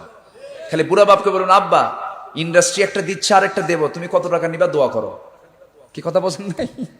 বাপকে তো হাদিয়া দিতে হয়, কি আসতে হয়, দিতে হয় কিনা, দিতে হয় কিনা। হুজুরের কাছে গিয়ে মুসাফা করে টাকা দেওয়ার চাইতে দেন, হুজুরকেও দেন, সমস্যা নাই। বাবার হাতে কিছু টাকা দিয়ে বলবেন, আব্বা আপনাকে হাদিয়া দিলাম, আমার জন্য একটু দোয়া করো। বাপ খুশি হবে না? আজ বাপ খুশি হবে না? খুশি হবে। এই পৃথিবীতে সবচাইতে পূজনীয় জন হচ্ছেন মা আর বাবা। গোটা দুনিয়ার সমস্ত আলেম কি খুশি করে আপনি আল্লাহর যতটুকু রেজাবন্দি হাসিল করতে পারবেন, তার চেয়ে বেশি খুশি হবেন আল্লাহ তাআলা মার যদি খেদমত করতে পারি আমরা, বাবার যদি খেদমত করতে পারি। বাবা যদি সিগন্যাল দিয়ে দেন, ও আল্লাহ এই বান্দা আমার কলেজা ভরায় দিস, আমি ওরে মাফ করে দিলাম, আল্লাহ বলবেন ওই বান্দার আমি মাফ করে দিলাম। বাপটা গুরুত্বপূর্ণ পজিশন। রিদার রাব্বি ওয়া রিদাল ওয়ালিদি ওয়া সাখতুহু ফি সাখতিল ওয়ালিদ। পিতা যদি খুশি হয়ে যান, আল্লাহ খুশি হয়ে যান। পিতা যদি নারাজ হয়ে যান, আল্লাহ নারাজ হয়ে যান। এই জন্য পিতার দফতরটা খুবই গুরুত্বপূর্ণ। পৃথিবীর সব দফতর অসন্তুষ্ট হয়েছে, কোনো সমস্যা নাই, কিন্তু পিতার দরবারে আপনি কি পিতার কাছ থেকে দোয়া পাচ্ছেন, এই দোয়াটা আর শাজিম পর্যন্ত পৌঁছে যাবে। আমরা বাপ মাকে দাম দেব, জোরে বলি ইনশাআল্লাহ। অনেক কথার তো কোনো থা থাকে না, বিভিন্ন লাইনে চলে যায়। মূল জায়গায় চলে আসি। ঈমান এনেছি, তার যত্ন করার দরকার আছে না নাই বলেন? বেলাল ঈমান এনেছেন শুধু না যত্ন করেছেন? যত্ন করতে গিয়ে তিনি আরাম পেয়েছেন না মার খেয়েছেন? কি আরাম পেয়েছেন না মার খেয়েছেন? মার খেয়েছেন। আবার এই বেলাল যখন মক্কা বিজয় হয়, কি বিজয় হয়? বদর যুদ্ধ, বদর উহুদ খন্দক পাড়ি দিয়ে যখন মক্কা বিজয় হয়, রাসূল বললেন, বেলাল আজকে মক্কা বিজয় হয়ে যাচ্ছে। সুবহানাল্লাহ। কষ্ট যদি করি আমরা, আমাদেরকে ফলাফল আল্লাহ দিবেন না? আসতে বলবেন না, দেবেন না? আমার বিশ্বাস টুডে এন্ড টুমরো বাংলার জমিন আল্লাহর দিন কায়েম হবে ইনশাআল্লাহ। জোরে বলে ইনশাআল্লাহ। যে দেশে আলেমদের রক্ত পড়েছে, ঝরেছে, যে দেশে আলেমদের রক্ত ঝরেছে, শহীদের রক্ত ঝরেছে, সেই দেশে আল্লাহর দিন কায়েম হবে, হবে ইনশাআল্লাহ। কোনো সন্দেহ নাই। সম্মানিত ভাইয়েরা, কিন্তু শর্ত হলো ঈমান এনেছি, আমরা যত্ন নেব, জোরে বলি ইনশাআল্লাহ। আল্লাহ বলছেন, বান্দা তুমি 3টা কাজ করে আসো, 4টা কাজ করে আসো, আমি তোমাকে আমার দফতর থেকে ইমানদারের সার্টিফিকেট দেব। যেরকম সুবহানাল্লাহ। কে বলছেন? আসতে বলবেন, কে বলছেন? তুমি যে প্রকৃত মুমিন, আমি তোমাকে এটার সার্টিফিকেট দেব, তুমি 4টা কাজ করে আসো। সূরা আনফাল শেষ আয়াতের আগের আয়াত, 84 নম্বর আয়াত। আল্লাহ তাআলা এখানে বান্দাকে ডাক দিয়ে বলছেন, আল্লাহ রাব্বুল আলামিন বলেন,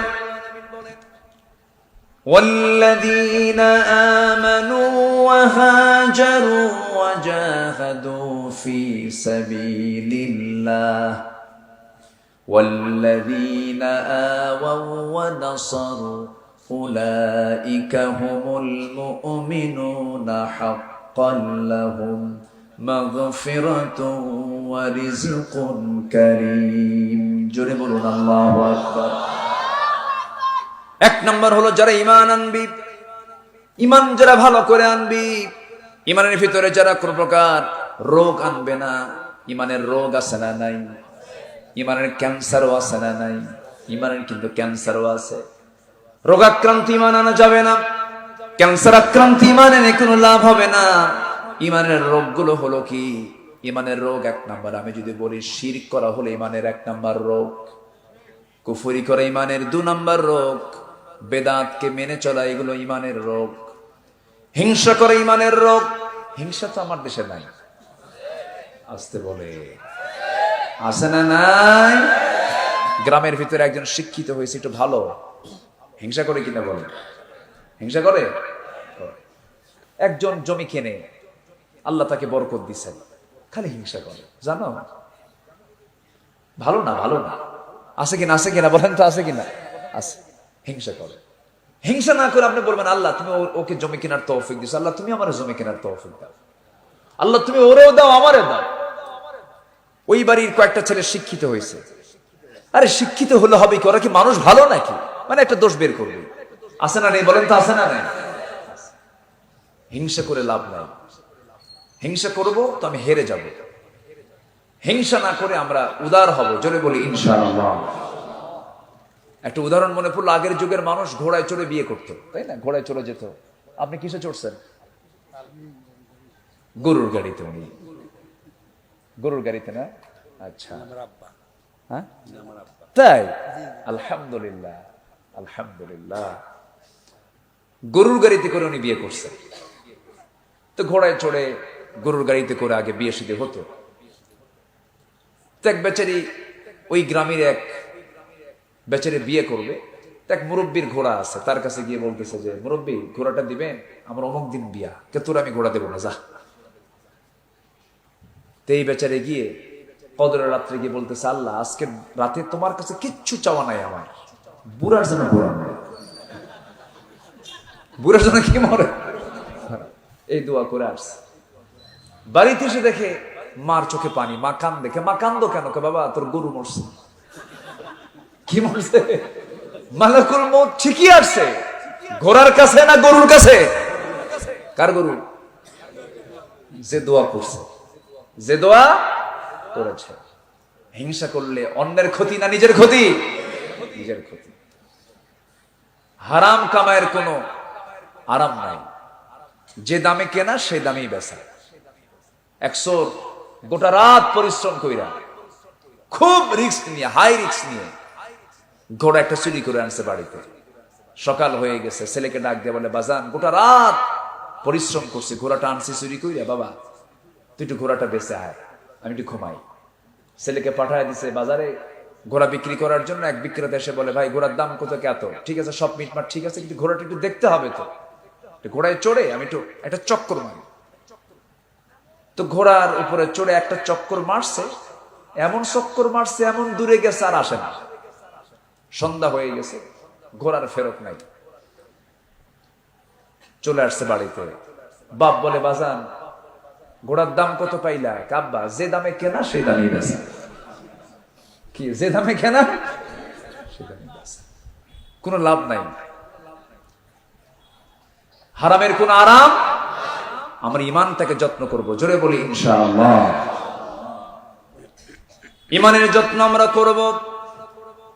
ইমানের জন্য আমরা প্রয়োজনে দুনিয়া থেকে বিদায় নেব, বাতিলের শক্তির কাছে মাথা নত করব না। যেমন করে সাহাবীদের জীবনগুলো আমরা দেখেছি, শুনেছি, তাদের ইতিহাসগুলো আমরা কিতাবের মধ্যে পড়েছি। হাসতে হাসতে দুনিয়া থেকে বিদায় নিয়েছেন, কিন্তু বাতিলদের কাছে মাথা নত করেন নাই। কে না জানেন ইতিহাসগুলো কম বেশি, সবার কম বেশি জানা আছে। বেলাল মারা যান নাই, কিন্তু মরার মতো হয়ে গিয়েছিলেন।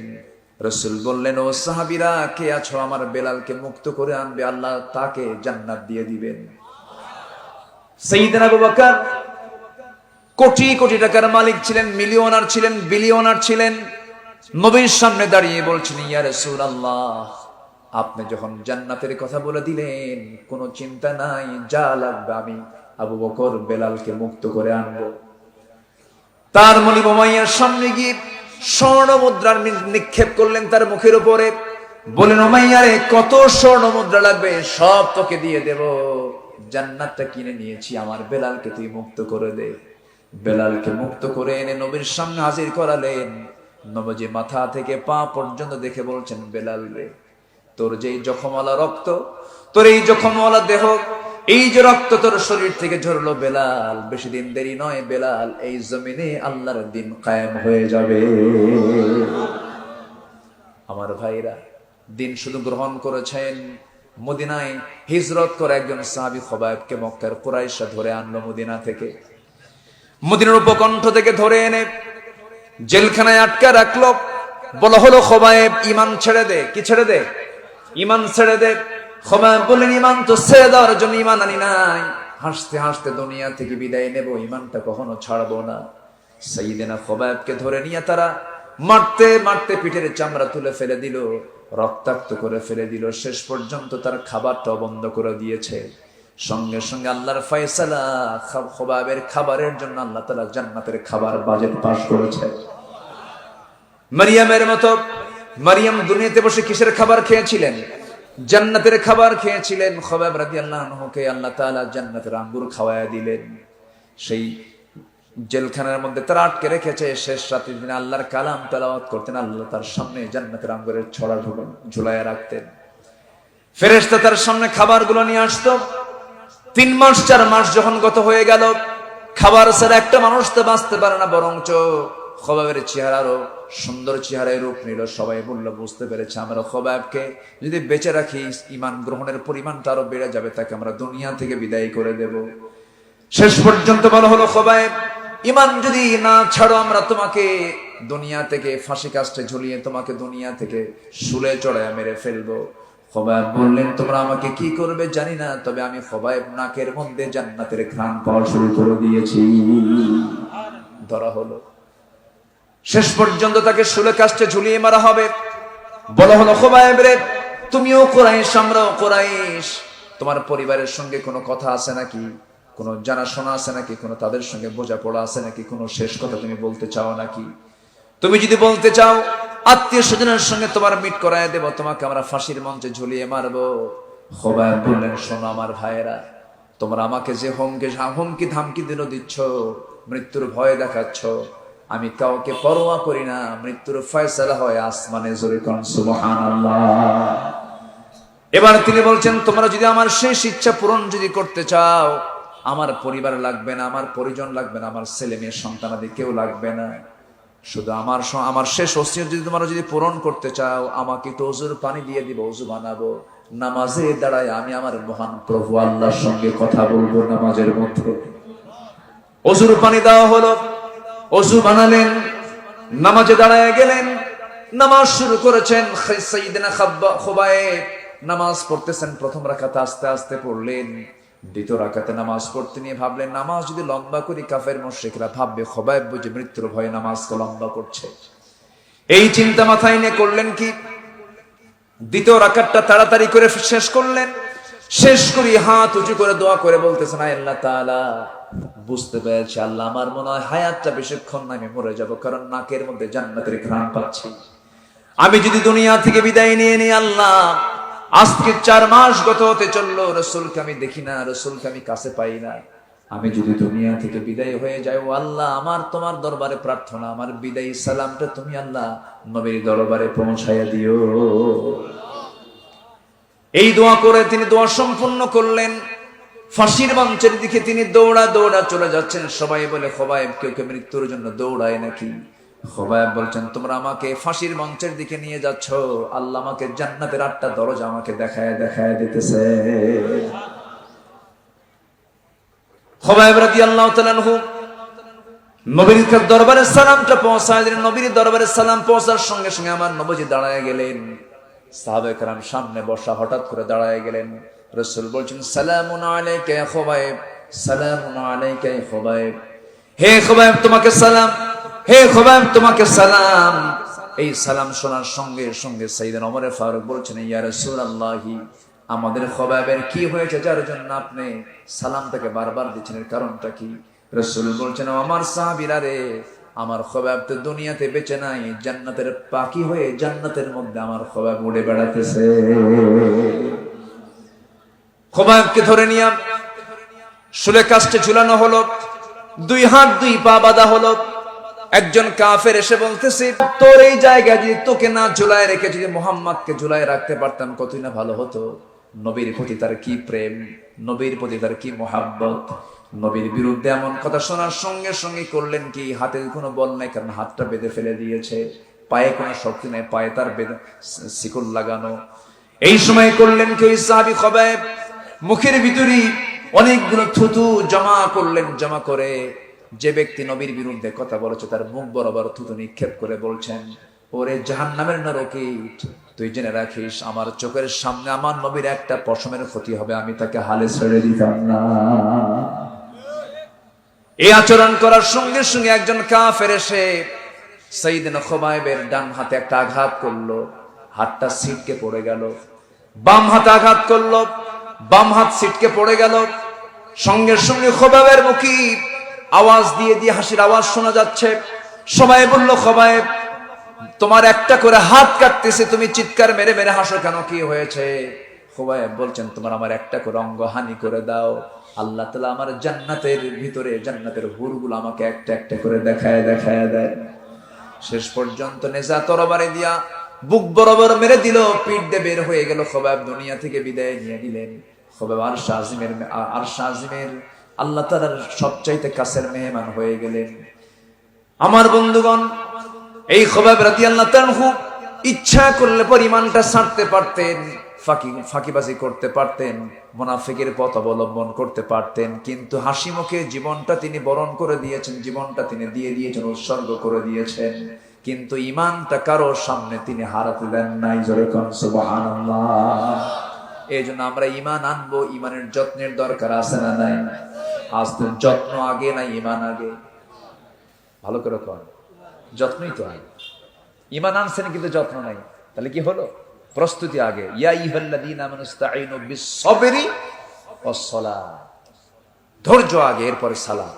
নামাজে দাঁড়ায় ইমাম যদি সূরা একটু লম্বা করে, মুসল্লি কয় হুজুর কি আলিশা হুজুর, এরকম আছে না নাই বলেন তো? নামাজ যদি লম্বা করে মাঝে মাঝে পেছন থেকে লোকমা দেয়, এরকম আছে না নাই? মানে বুঝায় দেয় হুজুর তাড়াতাড়ি নামাজ শেষ করে। তাহলে এখন বলেন, তাহলে কি ধৈর্য আগে না নামাজ আগে? ধৈর্য আগে। মাহফিলে ওয়াজ শোনা আগে না ধৈর্য আগে? আপনি যদি না বসতেন তাহলে কি ওয়াজ করতে পারতাম আমি? ওয়াজ মাহফিল হতো? এই যে ধৈর্য নিয়ে বসে আছেন, এটা বিশাল বড় একটা উপকার, বিশাল বড় একটা ঈমানের গুণ। এটা বলি আলহামদুলিল্লাহ, জোরে বলি আলহামদুলিল্লাহ। সম্মানিত ভাইয়েরা, দিয়েন না ফ্যান, এটা ক্ষতি হবে আমার। আরো একটু ঘেমে যাই, সমস্যা নাই। হ্যাঁ, ফ্যান দেওয়ার দরকার নাই। ফ্যান দিলে এই ঠান্ডা বাতাসটা বসে যায়, এই যে ঘামগুলো বসে ঠান্ডা লেগে যায়, সমস্যা হয়। মাহফিল তো আর এক রাত না, মাহফিল তো সব রাত। আগামীকালকে মাহফিল বেশি দূরে না, মাত্র বরিশাল, তাই না? হ্যাঁ, ধান নদী খাল এই তিনে বরিশাল। আগামীকালকে মাহফিল আছে, তো আমি শেষ করে দিই নাকি? আলোচনা চলুক, আলোচনা চলুক। জোরে বলি ইনশাআল্লাহ, আর জোরে বলি ইনশাআল্লাহ। তাহলে ঈমান এনেছি, যত্নের দরকার আছে না নাই? আমার দেশে বহু লোকের নাম আছে ঈমান আলী।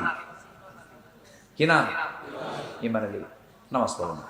নাম হলো ফজর আলী, ঘুম থেকে ওঠে সকাল 10টায়। নাম কি? ওঠে কয়টার দিকে?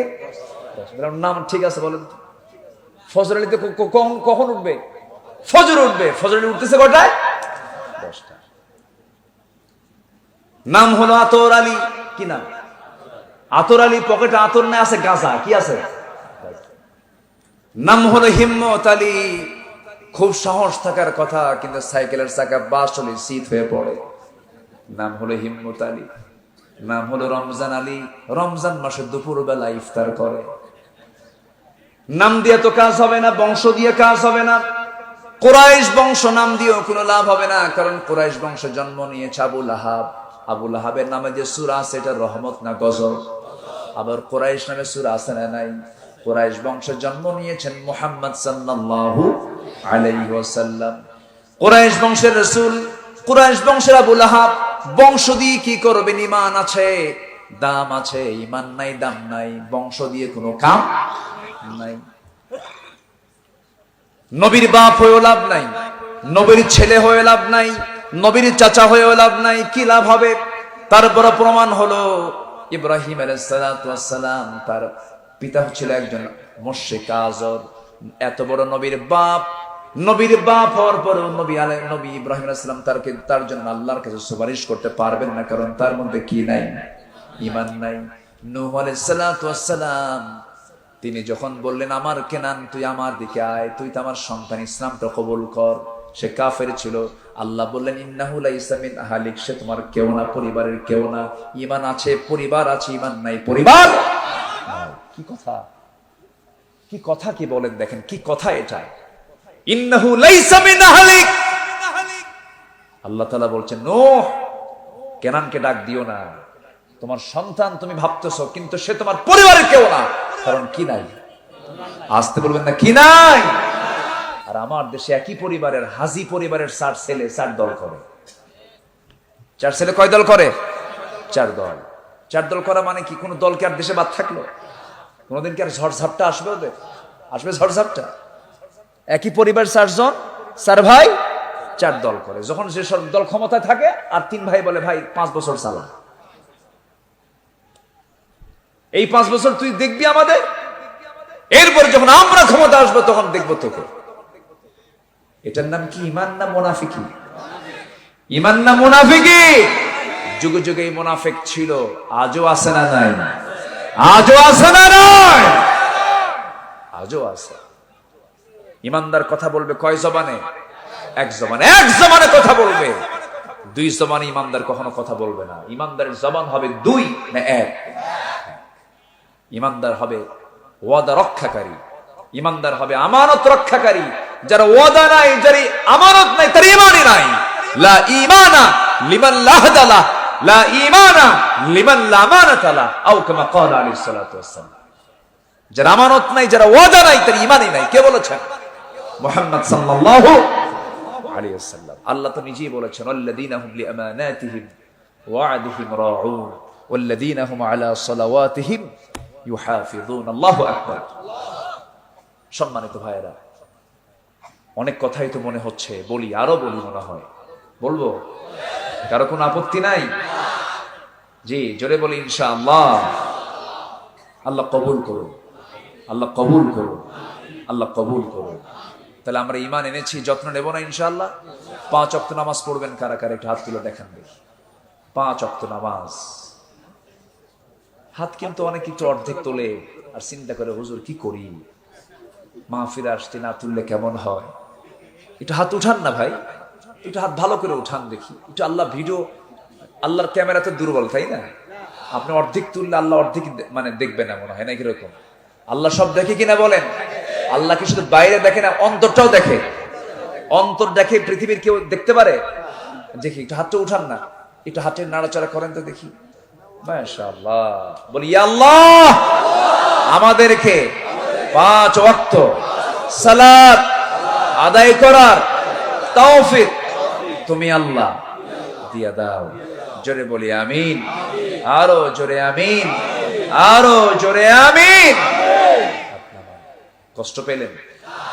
নামাজ পড়লে কে খুশি হয়? নামাজ না পড়লে শয়তান কি করে জানেন? শেষ রাতের আগে এসে ওয়াজ করে। তাহলে শয়তানের ওয়াজ হয় কখন? আস্তে কখন শয়তান ওয়াজ করে? কখন? শেষ রাতে। আর পরহেজগার বান্দা আল্লাহর কাছে কান্দে কখন? শেষ রাতে। শেষ রাতে ঘুমানো মানে কি? শয়তানের সময় চান্স নাই। আর শেষ রাতে যে ঘুমায় না, শয়তানের কাছে পাত্তাই পায় না। আল্লাহু আকবার। ঈমানদার ঘুমাবে আগের রাত্রে না শেষ রাত্রে? ঈমানদার ঘুমাবে আগের রাতে না শেষ রাতে? এখন ঈমানদার ঘুমায় কখন? সারা রাত। মোবাইল তো আছে, মোবাইল রহমতুল্লাহ আলাইহি। এটা যে কি জিনিস, এটা যে কত সময় নষ্ট করে, এটা যে কত ক্ষতি করে, এটা যে কত সংসার ভাঙে, এটা যে কত ডিস্টার্ব করে। আল্লাহু আকবার। আল্লাহ তাআলা এটার অনিষ্ট থেকে জাতিকে হেফাজত করুন। জোরে বলি আমিন। চুয়াডাঙ্গা মাহফিল, রাত্রে খেতে বসছি, এক মুরব্বি এসে দোয়া করে, হুজুর দোয়া চায়, আমার বড় মেয়েটার জন্য দোয়া করবেন। কেন? কে বিয়ে দিয়েছে ঠাকুরগা। কে ঠাকুরগা বিয়ে দিলেন? 250 মাইল দূরে। এই বিয়ের ঘটক কে? হুজুর মোবাইল। তো বললাম মোবাইলকে ঘটক বানালেন? হুজুর দেইনি তো মোবাইল, এই জন্য দিয়েছি। অনলাইনে ক্লাস করে, সায়েন্সের ছাত্রী, ফিজিক্স কেমিস্ট্রি বায়োলজির ক্লাস করতে হয় অনলাইনে। ভালো একটা দিলাম যেন ভালো করে দেখতে পারে, কিন্তু ও যে আরেকটা লাইন খুলছে তা তো জানি না। ও নাই, 3 দিন খবর নাই। বললাম মা তুমি কই? কাব্বা আমরা ভালো আছি। কি আমি ভালো আছে না আমরা ভালো আছে? হ্যাঁ, আমি ভালো না আমরা ভালো? তাহলে মোবাইল আমি থেকে কি বানায়? হ্যাঁ, কি বরকত দেখেন। এমনি কি রহমতুল্লাহ আলাইহি কইছে, যদি কোনো মেয়ের বাবা মেয়েকে বিয়ে দিতে না পারে, খুব সমস্যা হলে একটা করে মোবাইল কিনে দিবে। কি কথা কি বুঝতেছেন আপনারা? কথা বুঝতেছেন? আল্লাহ তাআলা এই নেশা থেকে আমাদেরকে হেফাজত করুন। জোরে বলি আমিন। এক যুবক মোবাইল হারাইছে। মোবাইল হারায় আমারে বলে, হুজুর মোবাইলটা হারায় আমি বিধবা হয়ে গেছি। কি হয়ে গেছো? বিধবা হয়ে গেছে। বউ না থাকলে সমস্যা নাই, মোবাইল থাকতেই হবে। আমি তো মনে করি মোবাইল আসক্তি, গেমস আসক্তি, ইয়াবা, গাঁজা, আফিমের চেয়ে মারাত্মক ভয়ঙ্কর। খুব সাবধান। মোবাইল যাকে চালাবে তার মোবাইল ব্যবহার করা জায়েজ নাই, যে মোবাইলকে চালাবে তার জায়েজ। মোবাইল যাকে ব্যবহার করবে তার জায়েজ নাই, যে মোবাইলকে চালাবে সে চালাতে পারে, সে ইউজ করতে পারে। মোবাইল যদি উল্টা আপনাকে চালায় তাহলে আপনি শেষ। আল্লাহ তুমি হেফাজত করো। যুবকরা নখ দিবা না। বুঝতেছো কিছু বোঝো, সব বোঝে কিন্তু একটা ইঙ্গিত মারছি। নখ দিও না, লাভ নাই। অবৈধ কারবারে কোনো লাভ নাই। খালি ইমো, মেসেঞ্জার, হোয়াটসঅ্যাপ, লাইন, ভাইভারে হাই মারে। কি মারে? হাই মারে। দিল একটা নখ। শয়তান কয় আরাম পাইলাম। শয়তান কি কয়? আরাম পাইলাম। সালাম দিয়ে ঢুকলো অথবা গুড মর্নিং দিয়ে ঢুকলো। শয়তান তো দিচ্ছে, শেষ পর্যন্ত ইমানটা ছিনতাই করে শয়তান নিয়ে চলে গেল কিসের মাধ্যমে? এই মোবাইলের মাধ্যমে। কত বউ যে চলে গেছে অন্যের কাছে, কত পুরুষ যে ধ্বংস হয়ে গেছে মোবাইলের মাধ্যমে। এই জন্য এটার একটা নিয়ন্ত্রণের দরকার প্রত্যেক ইমানদারের, আছে না নাই? আচ্ছা, এটা মাথায় রাখবেন, এটা খেয়াল করবো আমরা। জোরে বলি ইনশাআল্লাহ। নামাজ যার আছে, চরিত্র তার আছে। নামাজ ইমানদারকে নিয়ম শিখায়, শৃঙ্খলা শিখায়, সময় শিখায়। আল্লাহু আকবার বলেন। নামাজ পড়বো, সব আমার নিয়মের মধ্যে চলে আসবে। নামাজ কেন্দ্রিক জীবন করবো, দেখবেন সময় অপচয় হবে না। তাহলে শয়তান ওয়াজ করে কোন রাতে? আজ থেকে কোন রাতে? দোয়া কবুল হয় বেশি কোন রাতে? শেষ রাত। ফজরের একটু আগ দিয়ে সহিহ হাদিসের বর্ণনা, শয়তান এসে প্রত্যেক ঘুমন্ত বান্দার পাশে দাঁড়ায় বলে, আলাইকা লাইলুন তাওয়িল, আলাইকা লাইলুন তাওয়িল, তোমার জন্য রাত অনেক লম্বা, তোমার জন্য রাত অনেক লম্বা, ঘুমাও ঘুমাও। শয়তান এই ওয়াজটা করতে থাকে। রাসূল বলেন, শয়তানের এই ওয়াজটা তুমি যদি বন্ধ করতে চাও, শয়তান সেই সময় আরো সাথে সাথে 3টা গিট মেরে যায়, 3টা গিরও দিয়ে যায়। এই 3টা গিট যদি ছোটাতে চাও, গিরা যদি ছোটাতে চাও, 3টা কাজ করবা সেই সময়। আজান শোনার সঙ্গে সঙ্গে বিছানা থেকে পিঠটা উঠায় নিয়া তুমি সুন্দর করে বসে যাবে, একটা গিট ছুটে যাবে। আজান শুনবে, তুমি ওযু বানাবি, ওযু বানানোর সঙ্গে সঙ্গে শয়তান আরেকটা গিট ছুটে যাবে। নামাজে দাঁড়ায় যখন সূরা ফাতিহা পড়বে, 3টা গিট ছুটে যাবে। সারাদিন শয়তান তোমার কাছে আর আসার সাহসটুকুন পাবে না। আমরা কি এই কাজটা রেগুলার করবো না ইনশাআল্লাহ? ফজরের সময় উঠবো, ওযু করব, নামাজে দাঁড়াবো। শয়তান আমার কাছে চান্স পাওয়ার কোনো সুযোগ নাই, কোনো চান্স পাবে না, কোনো সুযোগ সে পাবে না। আল্লাহ তাআলা আমাদেরকে আমল করার তৌফিক দান করুন। যারা ঈমান আনবে, নাম্বার 2 হলো যারা হিজরত করবে। ওয়াহাজারু, হিজরত করবে। হিজরত মানে হলো আল মুহাজিরু মান হাজারা মা নাহাল্লাহু আনহু, এটাও হিজরত। হারাম কাজ ছেড়ে দেওয়া, এটাও কি হিজরত। এটা কি বলেন? হিজরত। আবার দিন কায়েমের জন্য বাতিল শক্তি আপনার উপরে খেপে গেছে, কিছু সময়ের জন্য আপনার থাকতে পারলেন না, দেশ থেকে অন্য দেশে চলে গেলেন, এর নাম কি? হিজরত। বাইরে, ও ভাই বসেন বসেন, এই যে এই যে এই যে আমার দিকে তাকান, বসে একটু বসে। ও, আপনারা ভলেন্টিয়ার, স্বেচ্ছাসেবক। আচ্ছা আচ্ছা, ঠিক আছে। ইল্লা, ঠিক আছে। ইল্লা মানে ওরা ছাড়া নাকি? হ্যাঁ, আপনি যান, সমস্যা নেই। আমার দিকে তাকান। ওয়াহাজারু, যারা দেশ ত্যাগ করেছে, হিজরত করেছে। হিজরত এটাও কিন্তু একটা ইসলামের কাজ, দ্বীনের কাজ, ইমানদারের কাজ। আলহামদুলিল্লাহ বলেন। হিজরত করেছেন মুহাম্মদ সাল্লাল্লাহু। রাসূল ছিলেন মক্কার মানুষ, মদিনায় কি করছেন? উনি কি বেড়াতে গেছিলেন? দিনের আলোতে গেছেন? আচ্ছা, প্রকাশ্যে গেছেন না লুকায় গেছেন? লুকায় গেছেন। লুকানো কি? লুকানো সুন্নাত। লুকানো কি বলেন? আস্তে কয়, লুকানো কি বলেন? রাসূল কি লুকান নাই? লুকাইছেন, তিনিও লুকিয়েছেন, হিজরত করেছেন। বিশেষ করে আমি যখন মক্কায় যাই, আলী নূর ভাই, আমি শুধু রাসূলের বাড়ির দিকে তাকাই আর আবু জেহেলের পায়খানার দিকে তাকাই। আবু জেহেলের বাড়ি এখন কি হয়েছে? পায়খানা, ইন্টারন্যাশনাল টয়লেট। ইন্টারন্যাশনাল কি মানে আন্তর্জাতিক পায়খানা। এক পাকিস্তানি হাজি, এরা তো একটু অন্য ধরনের, এরা খুব রাগী হয়। তো এক পাকিস্তানের হাজি ওই আবু জেহেলের পায়খানা, ওর বাড়ি তো পায়খানা, মোহরা দিচ্ছে, হাঁটতেছে এরকম করে, বুঝলেন, খালি মানে ঝাঁকি মারতেছে, হাঁটতেছে। তো বললাম, ভাই এখানে কি করেন আপনি, দাঁড়াচ্ছেন এরকম হাঁটতেছেন, মোহরা দিচ্ছে। ভাই আসতেছে না তো, কি কথা বোঝেন নাই? কেন, কি একটু ঝেড়ে দেব? কি করে দেবে বলেন তো? ঝেড়ে দেব। তো আমি বললাম যে আপনি হাঁটতেছেন কেন? আমার সময় নেই, আমি আগামীকাল কি আমার ফ্লাইট, আমি যে কালকে আসবো সেই সুযোগটা নাই, তো আজকে যেমন করি হোক জাইডে ফিরে যাবে। কথা বোঝেন? দেখেন ইমান না আনলে তার জিল্লতি কেমন হয়। আবু জেহেল কি মক্কার সিটি মেয়র ছিল না? ক্ষমতায় ছিল না? রসুলকে মারে নাই? রসুলকে মারে নাই? সাহাবে কেরামকে মারে নাই? সেই মক্কার শহরে সেই জায়গা আবু জেহেলের বাড়ি এখন হয়ে গেছে পায়খানা। ফেরাউনকে শাসন করে নাই? 40,000 শিশুকে হত্যা করে নাই? মুসা আলাইহিস সালামকে দেশ থেকে বিতাড়িত করে নাই? করেছে। সেই ফেরাউন, তার মরা লাশ আজও সেই মিশরের কায়রো জাদুঘরে আছে না নাই? কে প্রমাণ রেখেছেন? আসতে বলবেন না, কে প্রমাণ রেখেছেন?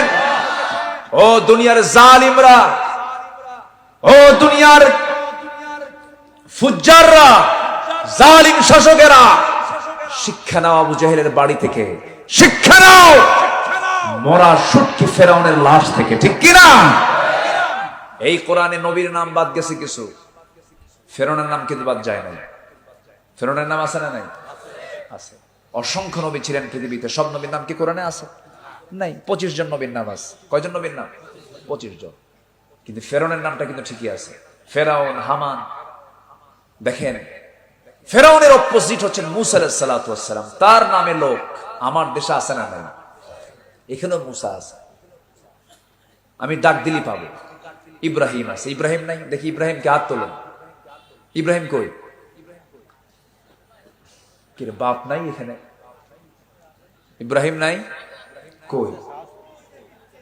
ওই যে ইব্রাহিম, দেখেন, এই যে দেখেন, এই ইব্রাহিম না বুড়া হওয়ার কথা, তুমি এরকম ছোট কেন? তুমি তো ইসমাইল হওয়ার কথা। আচ্ছা, ভাবছিলাম দুই একটা বুড়া মানুষ হতে বের হবে, কিন্তু একদম ইব্রাহিম হয়ে গেছে, একদম 10 বছর। তাহলে ইব্রাহিম পাওয়া গেল, মুসাও পাওয়া যাবে, ইসমাইল আছে না নাই বলেন তো? হারুন, ঈসা, ইউনুস আছে কিনা? আছে কিনা? ফেরাউন, দেখি ফেরাউন দুই একটা পান দেখি বের করেন। গোটা দুনিয়া জুড়ে কারোর নাম কি ফেরাউন আছে? আবু জেহেল আছে? কেন এই জিল্লতি? কেন তার নাম রাখে না? কোন কাফেরও তার নাম, তার সন্তানের নাম ফেরাউন রাখে না। কেন রাখে না? জিল্লতি। কেন? ঈমান আনে নাই। ঈমানদার যারা তাদের প্রতি জুলুম করেছে, এই জন্য তাদের নামটাও ঘৃণা ভরে একটা মুনাফিকও, একটা কাফেরও তাদের নাম রাখে না, ঠিক কিনা? এই জন্য আমরা ঈমানদার হলে আমাদের দাম কমবে না বাড়বে? আমাদের মর্যাদা কমবে না বাড়বে? হয়তো আজকের ইতিহাসে তারা সম্মানের সাথে আছে, কিন্তু আজকে জুলুম করছে, আগামীর ইতিহাস থেকে তাদের নামটা মুছে যাবে, ঠিক কিনা বলেন? তাদের নাম কি হবে? মুছে যাবে। নাম্বার 2 হলো যারা হিজরত করবে। হিজরত করেছেন ইব্রাহিম আলাইহিস সালাতু ওয়াস সালাম, হিজরত করেছেন মুসা আলাইহিস সালাতু ওয়াস সালাম। হরকত করবেন বরকত পাবেন, হরকত করবেন না বরকত পাবেন না। হিজরত যখনই এসেছে সেই সময় বিজয় এসেছে। মুসা আলাইহিস সালাতু ওয়াস সালাম হিজরত করেছেন বলে বিয়েটাও করতে পারছেন, বরকত পাইছেন, তাই না? হিজরত করে তিনি বিয়েটা করতে পারলেন।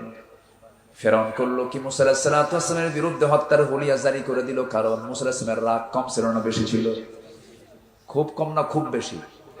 এত বেশি রাগ ছিল। তোতলা মানুষ ছিলেন, তোতলা মানুষের রাগ কম হয় না বেশি হয়? বেশি হয়। কিন্তু এই লোকগুলো কিন্তু স্ট্রেট ফরওয়ার্ড হয়, ভালো মানুষ হয়। যত রাগী মানুষ দেখবেন তাদের মনটা তত ভালো, তারা ফ্রেশ মাইন্ডের। কিন্তু যারা রাগেও না, এরকম আছে না কিছু, মানে কথাও কয় না, রাগেও না, কিছু না, ওদেরকে শয়তানও চেনে না। এরকম কিছু লোক আছে না নাই বলেন তো? আছে না নাই? মুসা আলাইহিস সালাতু ওয়াস সালাম খুব রাগী মানুষ ছিলেন, খুব মেজাজি মানুষ ছিলেন। তাফসীরে এসেছে যখন তিনি খেপে যেতেন, রেগে যেতেন, টুপি ভেদ করে চুলটা খাড়া হয়ে বের হয়ে যেত। এত রাগ রাগ ছিল তার ভিতরে। সেই মুসা আলাইহিস সালাতু ওয়াস সালামের সামনে একদিন ফিরআউন গোত্রের মানুষ এসে সামনে দাঁড়ায় বলতেছে, মুসা তুমি এই কাজটা ভুল করেছো না? আমি ভুল করি নাই। ভুল করেছো না? ভুল করি নাই। না ভুল করেছো, ভুল করি নাই। এই তিনবার বারবার যখন তিনি বুঝাই দেন, বুঝে না, হাতটা আস্তে করে বের করে মারছেন একটা থাপ্পড়। থাপ্পড় মারার সঙ্গে সঙ্গে মেরেছেন থাপ্পড় শাসন করার জন্য, থাপ্পড় মারাও সারা, মরে যাওয়াও সারা। যখন মরে গেছে আল্লাহকে বলে, আল্লাহ আমি থাপ্পড় মারছি শাসন করার জন্য, মরে যাবে এই নিয়তে মারি নাই, মার্ডার করার নিয়তে মারি নাই, অতএব দোষ কিন্তু আমার না, দোষটা তোমারই, আল্লাহ তোমার। আল্লাহু আকবার বলবেন না, আমার তো নিয়তে নাই এটা। আল্লাহ বললেন, মুসা রে যত কিছুই বলো, ফেরআউন তোমাকে ছাড়বে না, তুমি এখন দেশ ছাড়ো। দেশটা ছাড়লেন, যেদিকে চোখ চলে যায় সেই দিকেই চোখ চলে গেল। তিনি চলে গেলেন, হিজরত করলেন। প্রচন্ড ক্ষুধা, প্রচন্ড তৃষ্ণা, সামনে কূপ একটা খুঁজলেন, কূপটা পেয়ে গেলেন। কূপের পাশে গিয়ে দাঁড়ালেন, কূপের ঢাকনা টান দিলেন, কূপ থেকে পানি তুলে সুন্দর করে পান করলেন। কিছু সময় যেতে না যদি দেখতে পেলেন দূর থেকে দুজন মহিলা হাতের মধ্যে বালতি নিয়ে তারা যেন আসতেছে কূপের দিকে। মনে মনে ভাবলেন, আরে এই মহিলাগুলো কেন আসছে এই জায়গায়? এদের বাড়িতে কি পুরুষ মানুষ নাই নাকি? কেন মহিলা মানুষ হয়ে তারা কূপ থেকে পানি তুলতে আসতেছে? তিনি বললেন, তোমরা কেন এখানে এসেছো? বলতেছে, আবুনা শাইখুন কাবীর, আমাদের বাপ বুড়া মানুষ, আসতে পারে না, চোখে দেখে না, এই জন্য আমরা এসেছি। দাও বালতি দাও, তোমাদের কিছু উপকার করে দেই, তোমাদের পানিগুলো তুলে দেই। এবার তিনি করলেন কি, ঢাকনাটা খোলার জন্য ঢাকনার কাছে গেলেন। ঢাকনা টান দিতে 14 থেকে 15 জন পুরুষের প্রয়োজন হয়, কিন্তু তিনি ঢাকনা শুধু বাম হাতে ধরলেন, টান মারেন, ছিটকে পড়ে গেল। দুই মহিলা থরথর করে কাঁপে, আর মনে মনে কয়টা মানুষ না অন্য কিছু। এবার মুসা আলাইহিস সালাম বলেন, বালতি দাও। কূপ থেকে পানি তুলে দিলেন। পানি তুলে দিয়ে বললেন, সোজা বাড়িতে চলে যাও, মেয়েদের বাইরে বেশিক্ষণ থাকতে নেই। আমার বন্ধুগণ, মেয়েরা বাইরে বের হবে প্রয়োজনে না বিনা প্রয়োজনে? আসতে কোন, কেন প্রয়োজন না বিনা প্রয়োজন? ওই যে পার্কে যায়, ওই যে রিসোর্টে যায়, প্রয়োজন খুব। হ্যাঁ, প্রয়োজনে যায়। আমার বন্ধুগণ, মেয়েরা যে সাজে, মেয়েরা যে ঠোঁটটা আঁকায় নেয়, কপালটা আঁকায় নেয়, চোখটা আঁকায় নেয়, আশকারা মাস্কারা দিয়ে মাথা থেকে পা পর্যন্ত যে ডেকোরেট করে, বাড়িতে স্বামী থুইয়া ওই মহিলা যে সাজগোজ করে বের হলো, তারা দেখানোর উদ্দেশ্য কি স্বামীকে দেখানো না দুনিয়াকে দেখানো? কাকে দেখানো বলেন? দুনিয়াকে দেখানো। দুনিয়াকে দেখানো শুধু না, নাপাক করানো। কি কি কি বলেন বলেন বলেন? ও কি দুনিয়া কি পাক করার জন্য বের হয় না নাপাক করার জন্য বের হয়? সবার বাড়িতে মা বোন আছে, সাবধান হয়ে যাবেন সবাই। একমাত্র স্বামী ছাড়া কোন নারী কারো সামনে সাজতে পারবে না, সাজগোজ করতে পারবে না, ডিজাইন করতে পারবে না। একমাত্র জায়েজ হলো কার সামনে বলেন? যেমনে খুশি তেমনে সাজবা। কার সামনে? স্বামীর সামনে। যেমনে খুশি তেমনে নাচবা। কার সামনে? স্বামীর সামনে। তোমার যা মনে হয় তাই করো, কোনো সমস্যা নাই। কিন্তু কারোর সামনে নাচা যাবে না, কারোর সামনে হাঁটা যাবে না, কারোর সামনে এমন ডিজাইন করা যাবে না। আমার বন্ধুগণ, একটু কান লাগাবেন। মুসা আলাইহিস সালাতু ওয়াস সালাম বললেন, ও মহিলা, সন্ধ্যার পরে মেয়েদের বাইরে থাকতে নেই, সোজা চলে যাও বাড়িতে। এবার দুইজন মহিলা মনে মনে চিন্তা করতেছে, দুইটা বোন মনে মনে চিন্তা করে, না, গায়ে খুব শক্তি আছে, খুব পাওয়ারফুল মানুষ। চলে গেছে বাড়িতে। বাড়িতে যাওয়ার সঙ্গে সঙ্গে বুড়া বাপ বলতেছে, মা, আজকে পানি আনতে এত তাড়াহুড়ো করে আনলে কেমনে? কি হয়েছে বলো তো বাবা? একজন শক্তিশালী যুবককে দেখতে পেলাম, ইন্নাহু কাবিয়ুন আজিজ, খুব শক্তিশালী যুবক, খুব গায়ে শক্তি আছে, কূপের ধারে দাঁড়ায় আছে। বৃদ্ধ পিতা বলছেন, মা, আমার বড় মেয়ে, তুমি আগামীকালকে যাবে, আমার সালাম জানাবে, আর বলবে সেজন্য আমার সঙ্গে আমার বাড়িতে দেখা করার জন্য আমি তাকে দাওয়াত দিলাম। এই কথা বলে বড় মেয়েকে পাঠায় দিল। বড় মেয়ে চলে আসলো, মুসার সামনে দাঁড়িয়ে বলতেছে, ও যুবক, আমার আব্বা বুড়া মানুষ আপনাকে সালাম জানিয়েছেন, আপনাকে আমাদের বাড়িতে তিনি দাওয়াত দিয়েছেন, যাবেন নাকি? মুসা বলছেন, ঠিক আছে। তিনি মনে মনে চিন্তা করলেন, কেউ তো আমার পরিচিত না, এই জায়গায় যদি কারোর সঙ্গে পরিচয় হয়ে যায়, একটু সখ্যতা গড়ে ওঠে, খুব ভালো হবে।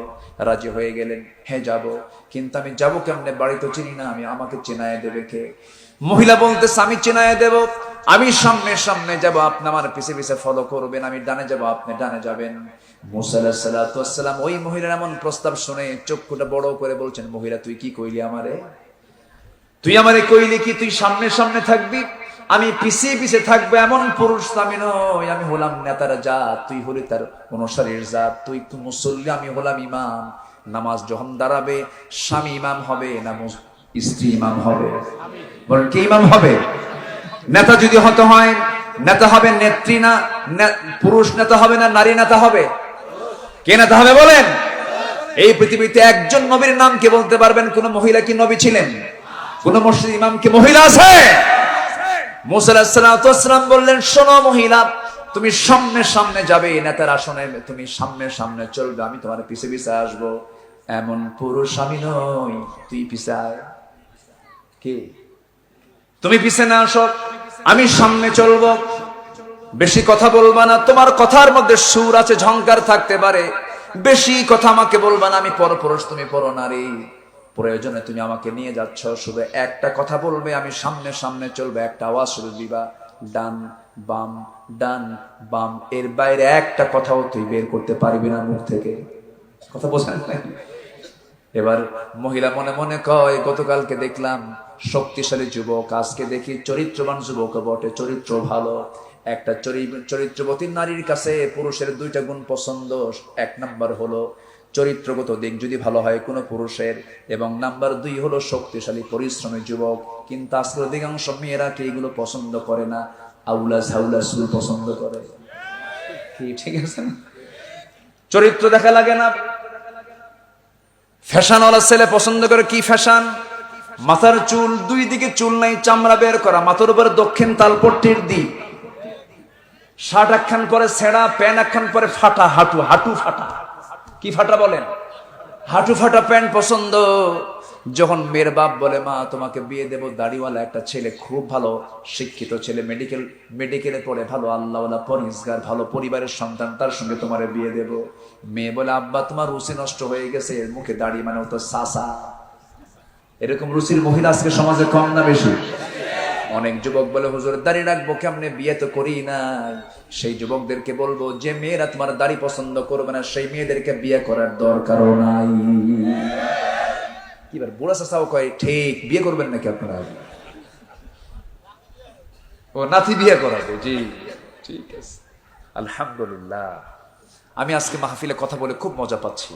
আপনি আমার থেকে ওয়াজগুলো জোর করে আদায় করে নিচ্ছেন। আমি শেষ করে দিতাম বহু আগে। আরো চালাবো চালাবো চালাবো, জোরে বলি ইনশাআল্লাহ। আমার বন্ধুগণ, একটু কানটা খাড়া করে শোনেন। একটা নারী 4 জন পুরুষকে জাহান্নামে নিয়ে যাবে। সবাই তো বাড়িতে যাচ্ছেন, একটু মাথায় নিয়ে রাখবেন এই কথাটা। আপনার মেয়ে আপনাকে জাহান্নামে নিয়ে যাবে, আপনার বউ আপনাকে জাহান্নামে নিয়ে যাবে, আপনার মা আপনাকে জাহান্নামে নিয়ে যাবে, আপনার বোন আপনাকে জাহান্নামে নিয়ে যাবে, ভাইকে জাহান্নামে নেবে, স্বামীকে জাহান্নামে নেবে, বাবাকে জাহান্নামে নেবে। এই জন্য প্রত্যেক ভাই, প্রত্যেক বাবা, প্রত্যেক স্বামীর চিন্তা করার দরকার আছে না নাই? আছে, ভাবতে হবে। আবার কিছু কিছু স্বামী আছে বউকে সুন্দর করে সাজগোজ করে গোটা শহর দেখায় বেড়ায়। এরকম কিছু স্বামী আছে না নাই? হুন্ডায় তোলে, হুন্ডায় উঠায়া, হুন্ডার গতি যদি থাকে, হুন্ডা যদি থাকে 100 সিসি অথবা 150 সিসির যদি গাড়ি হয়, বউ তোলার সঙ্গে সঙ্গে তার গতি বাড়ে 250 সিসি। গতি বাড়ে কত সিসি? তাহলে আরো কত যোগ হলো? তাহলে বইয়ের সিসি হলো 100 আর হুন্ডার সিসি হলো 150, তাহলে কত হলো? 250। আমি কি ভুল বলতেছি এগুলো? রাস্তায় তো অ্যাক্সিডেন্ট হয়ে শীত হয়ে পড়ে, বুঝেন নাই? কিন্তু মালাকুল মউত, কি কথা কি বুঝতেছেন? দেবর, দুলাভাই, এগুলো খুব মারাত্মক, সিরিয়াস, ডেঞ্জারাস। বেড়া ক্ষেত খায় কিন্তু। এই কি ক্ষেত খায়? কি ক্ষেত খায়? বেড়া ক্ষেত খায়। এগুলো খুব সাবধান। দুলাভাই কয়, এই শালি ওঠ হুন্ডায়। শালি কি করবে? ধমক খাইছে। দুলাভাই মানুষ, হুন্ডায় চড়ছে, পিছনে চড়ে ভাবে, আর দুলাভাইয়ের গায়ের সঙ্গে আমার গা লাগলে কেমন হয়, সম্মান তো আছে, একটু দূরে সরেই বসে, একটু সম্মান দিই, একটু মাঝখানে গ্যাপ রেখেই বসে। দুলাভাই সামনে যে এমন ব্রেক মারে, গ্যাপ পূরণ আছে না নাই? গ্যাপ পূরণ করার সুযোগ কি দেওয়া যাবে? দেওয়া যাবে না। এগুলো নোংরামি করা যাবে না। এগুলো নোংরামি থেকে আল্লাহ তাআলা আমাদেরকে হেফাজত করুন। জোরে বলে আমিন। কষ্ট পাচ্ছেন নাকি? মুসা আলাইহিস সালাম বলতেছেন কি, তুমি পিছে পিছে থাকো, আমি সামনে সামনে যাব, আমার চোখের যেন কোনো গুনাহ না হয়। আল্লাহু আকবার, আল্লাহু আকবার। আমার চোখের গুনাহ হবে, তাছাড়া তোমার সতর হলো মাথা থেকে পা পর্যন্ত, আমার সতর হলো নাভি থেকে হাঁটুর নিচ পর্যন্ত। আমি সামনে চললেন, সামনে চললেন, সামনে চললেন, বাড়ি পেয়ে গেলেন। হিজরত করে চলে গেছেন সেই মাদিয়ান, মিশর থেকে মাদিয়ান চলে গেছেন। বুড়ো লোকটার সামনে গিয়ে সালামটা দিলেন। সালাম দেওয়ার সঙ্গে সঙ্গে বুড়ো লোকটা তার সামনে সালামের জবাব দিয়ে বলতেছে, বুড়ো লোকটা বলতেছে, যুবক তোমার নাম তো মুসা, তাই না? উনি অবাক হয়ে গেলেন, এত দূরে কষ্ট করে হিজরত করে আসলাম যেন কেউ আমাকে না চেনে, কিন্তু এই লোকটা আমার চিনলো, মনে হয় ফেরাউনের লোকটা হতে পারে। বড় ভয়ে লেগে গেল তার ভিতরে, আমার নাম জানলো কেমনে, টেনশন পড়ে গেলেন। এবার বৃদ্ধ লোকটা বলছেন, হে মুসা তুমি কি চিন্তা করো, কি চিন্তা করতেছো? আমি আরো কিছু জানি। কি থাপ্পড় মারছো, মানুষ মরে গেছে। আরো চিন্তায় পড়ে গেলেন। এবার বলছেন, চিন্তা করো না ও মুসা, তুমি যে বুড়ার সামনে দাঁড়ায় আছো, এই বুড়া সাধারণ কোন বুড়া নয়। এই বুড়াটা হলো এই মাদিয়ানবাসীর জন্য আল্লাহ রাব্বুল আলামিন যাকে পয়গম্বর করে পাঠিয়েছেন। ওয়া ইলা মাদিয়ানা আখাহুম শুআইবা, আমি হলাম এই মাদিয়ানবাসীর জন্য আল্লাহর পয়গম্বর শুআইব। যেরকম সুবহানাল্লাহ। তাহলে মুসা নবীর পয়গম্বর, মুসা নবীর শ্বশুর একজন কি হলেন? নবী হলেন, পয়গম্বর হচ্ছেন। শ্বশুর কিন্তু একজন পয়গম্বর, আবার ভাই একজন পয়গম্বর, ভাগিনা একজন পয়গম্বর। সুবহানাল্লাহ। তাহলে পরিবারটা কি পরিবার? নবী, নবী পরিবার, পয়গম্বর পরিবার। আর যারা যারা গাঁজা খায় সেটা কি পরিবার? গাঁজা পরিবার। আছে না নাই বলেন? আছে না? আছে। মুসা আলাইহিস সালাতু ওয়াস সালাম আশ্চর্য হয়ে গেলেন, আহারে নবীর সামনে দাঁড়ায় গেছে, আমার সম্মানটা কত ভালো। তিনি সেই সময় নবী হন নাই, তিনি নবীর সামনে দাঁড়ায় গেছেন। এবার বলছেন, আপনি যা বলবেন তাই হবে। এবার তিনি বলছেন, শোনো শোনো মুসা, আমার দিকে একটু তাকাও। হ্যাঁ বলেন। গতকালকে আমার মেয়েকে দেখেছ, আজকেও আমার মেয়েকে দেখেছ, দেখার পর্ব শেষ, আর দেখতে দেওয়া যাবে না। বিয়ের উদ্দেশ্যে মেয়েকে দেখা যায়, আছে না নাই? আসতে বলে, একবার না বারবার? আর এখন দেখে কয়বার? আনলিমিটেড। কি বলেন তো, কি বলেন তো? বিয়ের আগে যদি কেউ আনলিমিটেড হয়, বিয়ের পরে কি মহব্বত হবে না কিলাকিলি হবে? কি হবে, কি হবে? কিলাকিলি। সব মজা তো আপনি বিয়ের আগেই মেরে ফেললেন, আর তো আপনি মজা পাবেন না। বিয়ের আগে, বিয়ের উদ্দেশ্যে একজন পুরুষ মেয়েকে দেখবে, একজন মেয়ে পুরুষকে দেখবে। বিয়ের উদ্দেশ্যে প্রার্থী প্রার্থিনীকে দেখবে, প্রার্থিনী প্রার্থীকে দেখবে। এতে কোনো গুনার কারণ হবে না। কিন্তু পাশে মুরব্বীরা থাকবে, দুইজন দুজনকে দেখবে, কিন্তু পাশে মুরব্বীরা থাকবে, মুরব্বীরা আড়ালে থাকবে। আবার দেখবেন বিয়ে বর মেয়ে দেখতে নিয়া কিছু কিছু পরিবারে এমন আছে, হয়তো দুলাভাই আছে, শালাকে বলে, তুই কি মেয়ে চিনিস নাকি? মানে ও মেয়ে চিনে, ও আগে মেয়ে চিনবে, বুঝলেন? এরকম আছে না দুলাভাই? খুশি বলে যে, তুই মেয়ে, তুই কি মেয়ে বুঝিস কিছু? তুই কি বিয়ে করছিস নাকি? আমি বুঝবো মেয়ে, মেয়ে কেমন হয়। আচ্ছা, মেয়ে দেখতে হলে অন্য কেউ দেখবে না যে বিয়ে করবে সে দেখবে? দেখার দায়িত্ব আল্লাহ কাকে দিয়েছেন? এমনকি ছেলের বাবাও দেখতে পারবে না। ঠিক কিনা? আরো জোরে কোন ঠিক কিনা? মেয়ের বাবাও দেখতে পারবে না, শুধু ছেলে দেখবে। কিন্তু মেয়ের বাবার সাথে যেতে পারে, পরে বলতে পারে, বাবা কেমন দেখলি, তোর পছন্দ হয়েছে নাকি ক। কিন্তু এখন এমনও আছে, ছেলে দেখেই নাই, ছেলের বাপ দুলাভাই সব দেখে এসে, শোন তোর দেখাই লাগবে না, আমরা দেখছি। সেই কি কথা, কি বুঝছেন স্যার? খুব সব কামাই করে আসছে, তাই না? খুব সব কামাই করে আসছে না? এগুলো করা ঠিক না, এগুলো পর্দার খেলাফ। আচ্ছা, এগুলো ওয়াজকে দরকার আছে? আচ্ছা, এগুলো ওয়াজের দরকার আছে না নাই? মুসা আলাইহিস সালাতু ওয়াস সালামের সামনে আল্লাহর পয়গম্বর বলছেন, গতকালকে দেখছো আমার মেয়েকে, আজকে দেখছো, আর দেখতে দেবো না, দেখার পর্ব শেষ। তুমি কি আমার যে কোনো একটা মেয়েকে বিয়ে করবা? তাহলে মেয়ের বাবা প্রস্তাব দেবে না ছেলের বাবা প্রস্তাব দেবে? আসতে কয়, বলেন বলেন, প্রস্তাব দেবে কে? মেয়ের বাবা। তুমি কি আমার মেয়ে এই দুটা দেখছো, এই দুটার যে কোনো একটাকে বিয়ে করবা? মুসা তো শোনা মাত্র উনি কি আর দেরি করবেন? নবীর মেয়ে কি আর কি কোনো কাহিনী আছে নাকি? সঙ্গে সঙ্গে কয়, এক্ষুনি প্রস্তুত আমি। সাল্লাল্লাহু আলাইহি ওয়াসাল্লাম বললেন, শোনো, বিয়ে তো দেবো আমি, কিন্তু তোমার তো রেকর্ড ভালো না, থাপ্পড় মারে আর মানুষ মারে। তাহলে এই ভয়ে আমি এই লোকের সামনে এই লোকের হাতে আমার মেয়েকে আমি দেই দেখেন, তাহলে উপায়? এবার শরীয়তুল ইসলাম বলেন, শোনো, আমি তোমার সঙ্গে আমার মেয়েকে বিয়ে দিতে পারি, তবে শর্ত আছে কিছু। কেন? তোমার রাগ বেশি তো। আমার বাড়িতে কিছু ছাগল আছে, এই ছাগলগুলো তোমাকে 8 বছর পালতে হবে। 10 বছর পাললে ভালো হয়, 8 বছরে অনার্স ডিগ্রি আর 10 বছরে মাস্টার্স ডিগ্রি আছে না, কোরআনে আছে না? আমি তো আয়াত বলবো, কোন সময় তো নাই, সম্পূর্ণ আয়াত এগুলো আল্লাহর কালামের আয়াত। আল্লাহু আকবার। কি করবা বলো? আমি রাজি আছি, আমি ছাগল পালবো। আচ্ছা, পৃথিবীতে সবচেয়ে শান্ত, ভদ্র, ঠান্ডা মেজাজের প্রাণী হলো ছাগল। বিশেষ করে রাগী মানুষের কাছে ছাগল গেলে একদম, ছাগল বেঁচে থাকার সম্ভাবনা খুব বেশি আছে। একে তো রাগী নবী, তারা দিল কি পালতে? ছাগল পালতে।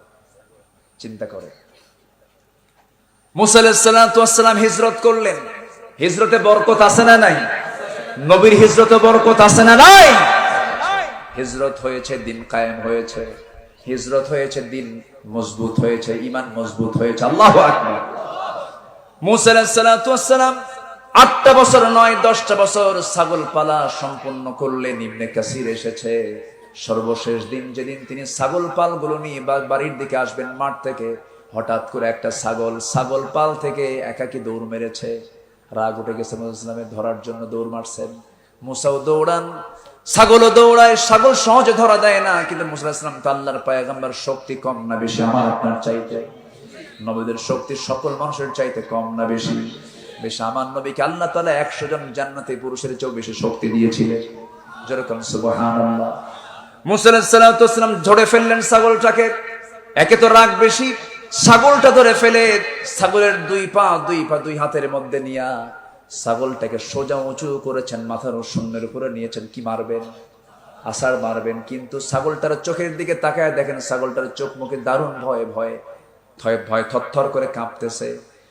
লোমকূপ থেকে ঘামগুলো টপ টপ করে পড়তেছে। মুসা আলাইহিস সালাম ভাবলেন, তোরে মায়েরা লাভ কি?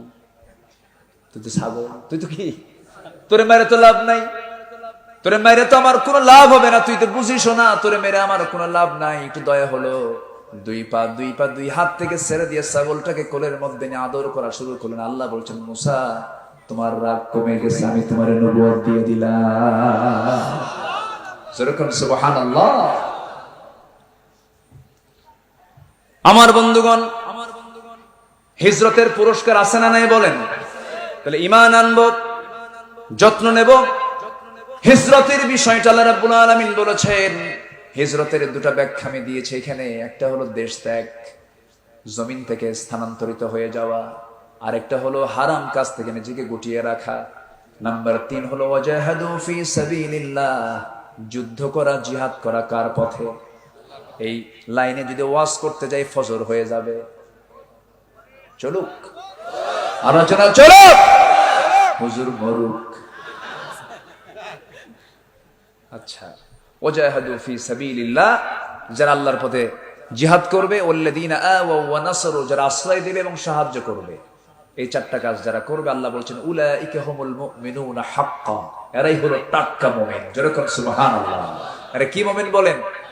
খালি ঈমান আনলে হবে না, হিজরত প্রয়োজনে দেশ ছাড়তে হয়, দেশও ছাড়তে হবে, জিহাদ করতে হবে, জান মাল দিয়ে দিতে হবে। কাকে? আসলে কাকে দিয়ে দিতে হবে? আল্লাহ আমাকে কি দিবেন বলে? বিআন্না লাহুমুল জান্নাহ, জান্নাত দিয়ে দিবেন আল্লাহ তাআলা। এই 4টা কাজ সবাইকে করার তৌফিক দান করুন। জোরে বলি আমিন, আরো জোরে আমিন। অনেক কথা মাঝখান দিয়ে মাদের ব্যাপারে, কিছু পর্দার ব্যাপারে কথা বলছি। ভাঙ্গা চোরা যতটুকু হয়েছে আমরা বলে ফেলি আলহামদুলিল্লাহ। আসুন আমরা দোয়া করি, আমরা আল্লাহর কাছে যাব। হ্যাঁ, আল্লাহ না, আর না, আবার দেখা হবে, আবার কথা হবে, যতটুকু হয়েছে।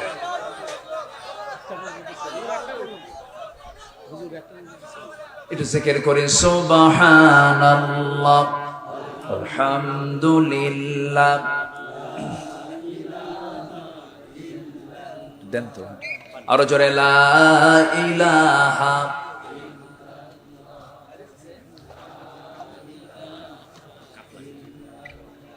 আরো জোরে লা ইলাহা, এটা ঠান্ডা হয়ে গেছে, আরো জোরে লা ইলাহা,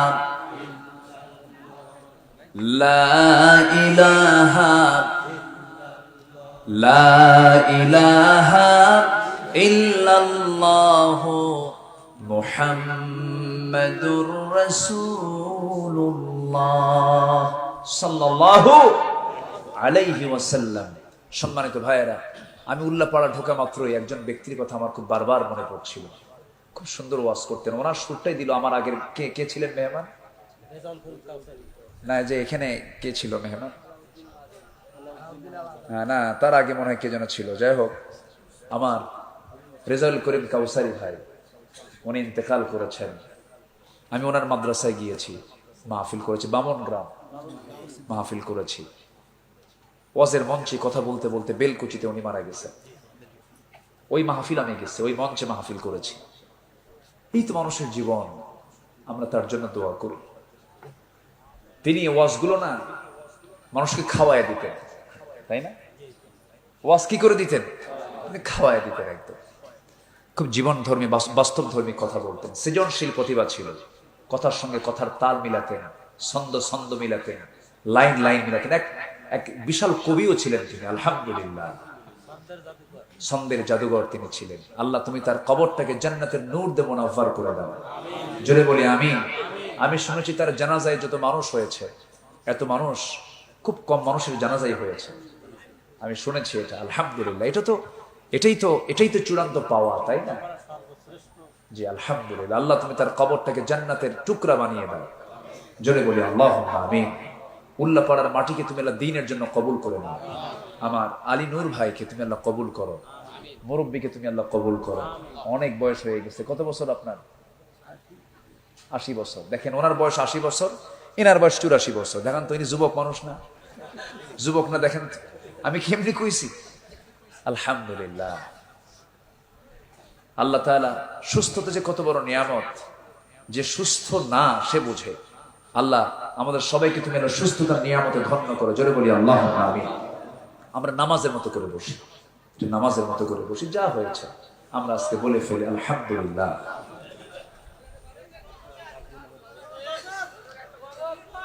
দিনদার নেককার স্ত্রী পাওয়ার কোন আমল আছে কি?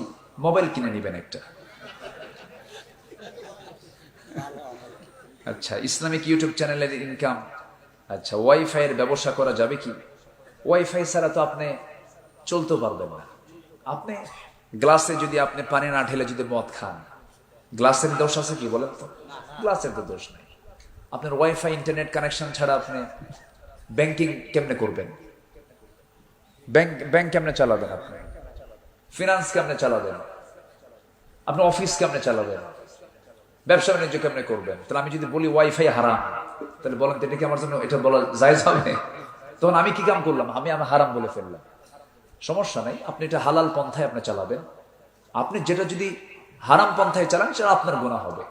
ওয়াইফাই যারা বিজনেস করেন তারা যদি এরকম নিয়ত রাখেন যে আমরা ভালো কাজের জন্য এটা দেখতে চাই, সমস্যা নেই, চালাতে পারে।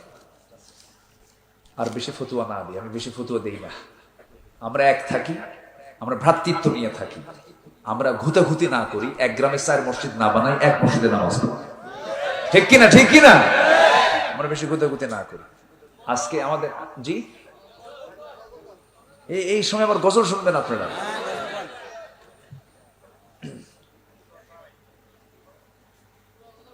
আল্লাহ আল্লাহ কি যে মধুর নাম, আল্লাহ আল্লাহ কি যে মধুর নাম। ধরার তামাম মনি মুক্তায় পান্না হীরা সোনা দানায় হয় না তাহার দাম। আল্লাহ আল্লাহ কি যে মধুর নাম। ডাকলে ও নাম সোহাগ ভরে, নিত্য জোয়ার প্রেম সাগরে, ডাকলেও নাম মনেরই কাবায়, ডাকলেও নাম মনেরই কাবায়, নাচে রক্ত ঘাম। আল্লাহ বলেন, আল্লাহ আল্লাহ কি যে মধুর নাম। ধরার তামাম মনি মুক্তায়, পান্না হীরা সোনা দানায়, হয় না তাহার দাম। আল্লাহ আল্লাহ কি যে মধুর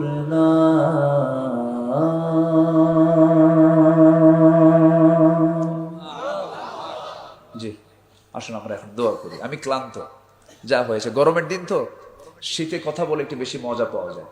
আর গরমে কি ঝরে? একটু বেশি ঘাম ঝরলে মানুষ কি হয়ে যায়? একটু দুর্বল হয়ে যায়, ক্লান্ত হয়ে যায়। আমি দোয়া চাই সবার কাছে, সবাইকে আমার জন্য দোয়া করবেন না ইনশাআল্লাহ? আমিও দোয়া করি আল্লাহ যেন এই সম্পর্ক হাসর পর্যন্ত গড়ায় দেয়। আশেপাশে যত মাইয়াত শুয়ে আছেন, আল্লাহ তাদের কবর আযাবকে মাফ করে দেন। কবরবাসীর কবর আযাবকে আল্লাহ মাফ করে দেন। আল্লাহ আমাদের সবাইকে দিনদার ইমানদার হিসেবে কবুল করে নেন। সবাই বলে সুবহানাকা আল্লাহুম্মা ওয়া বিহামদিকা আশহাদু আল্লা ইলাহা ইল্লা আনতা আস্তাগফিরুকা ওয়া আতুবু ইলাইকা।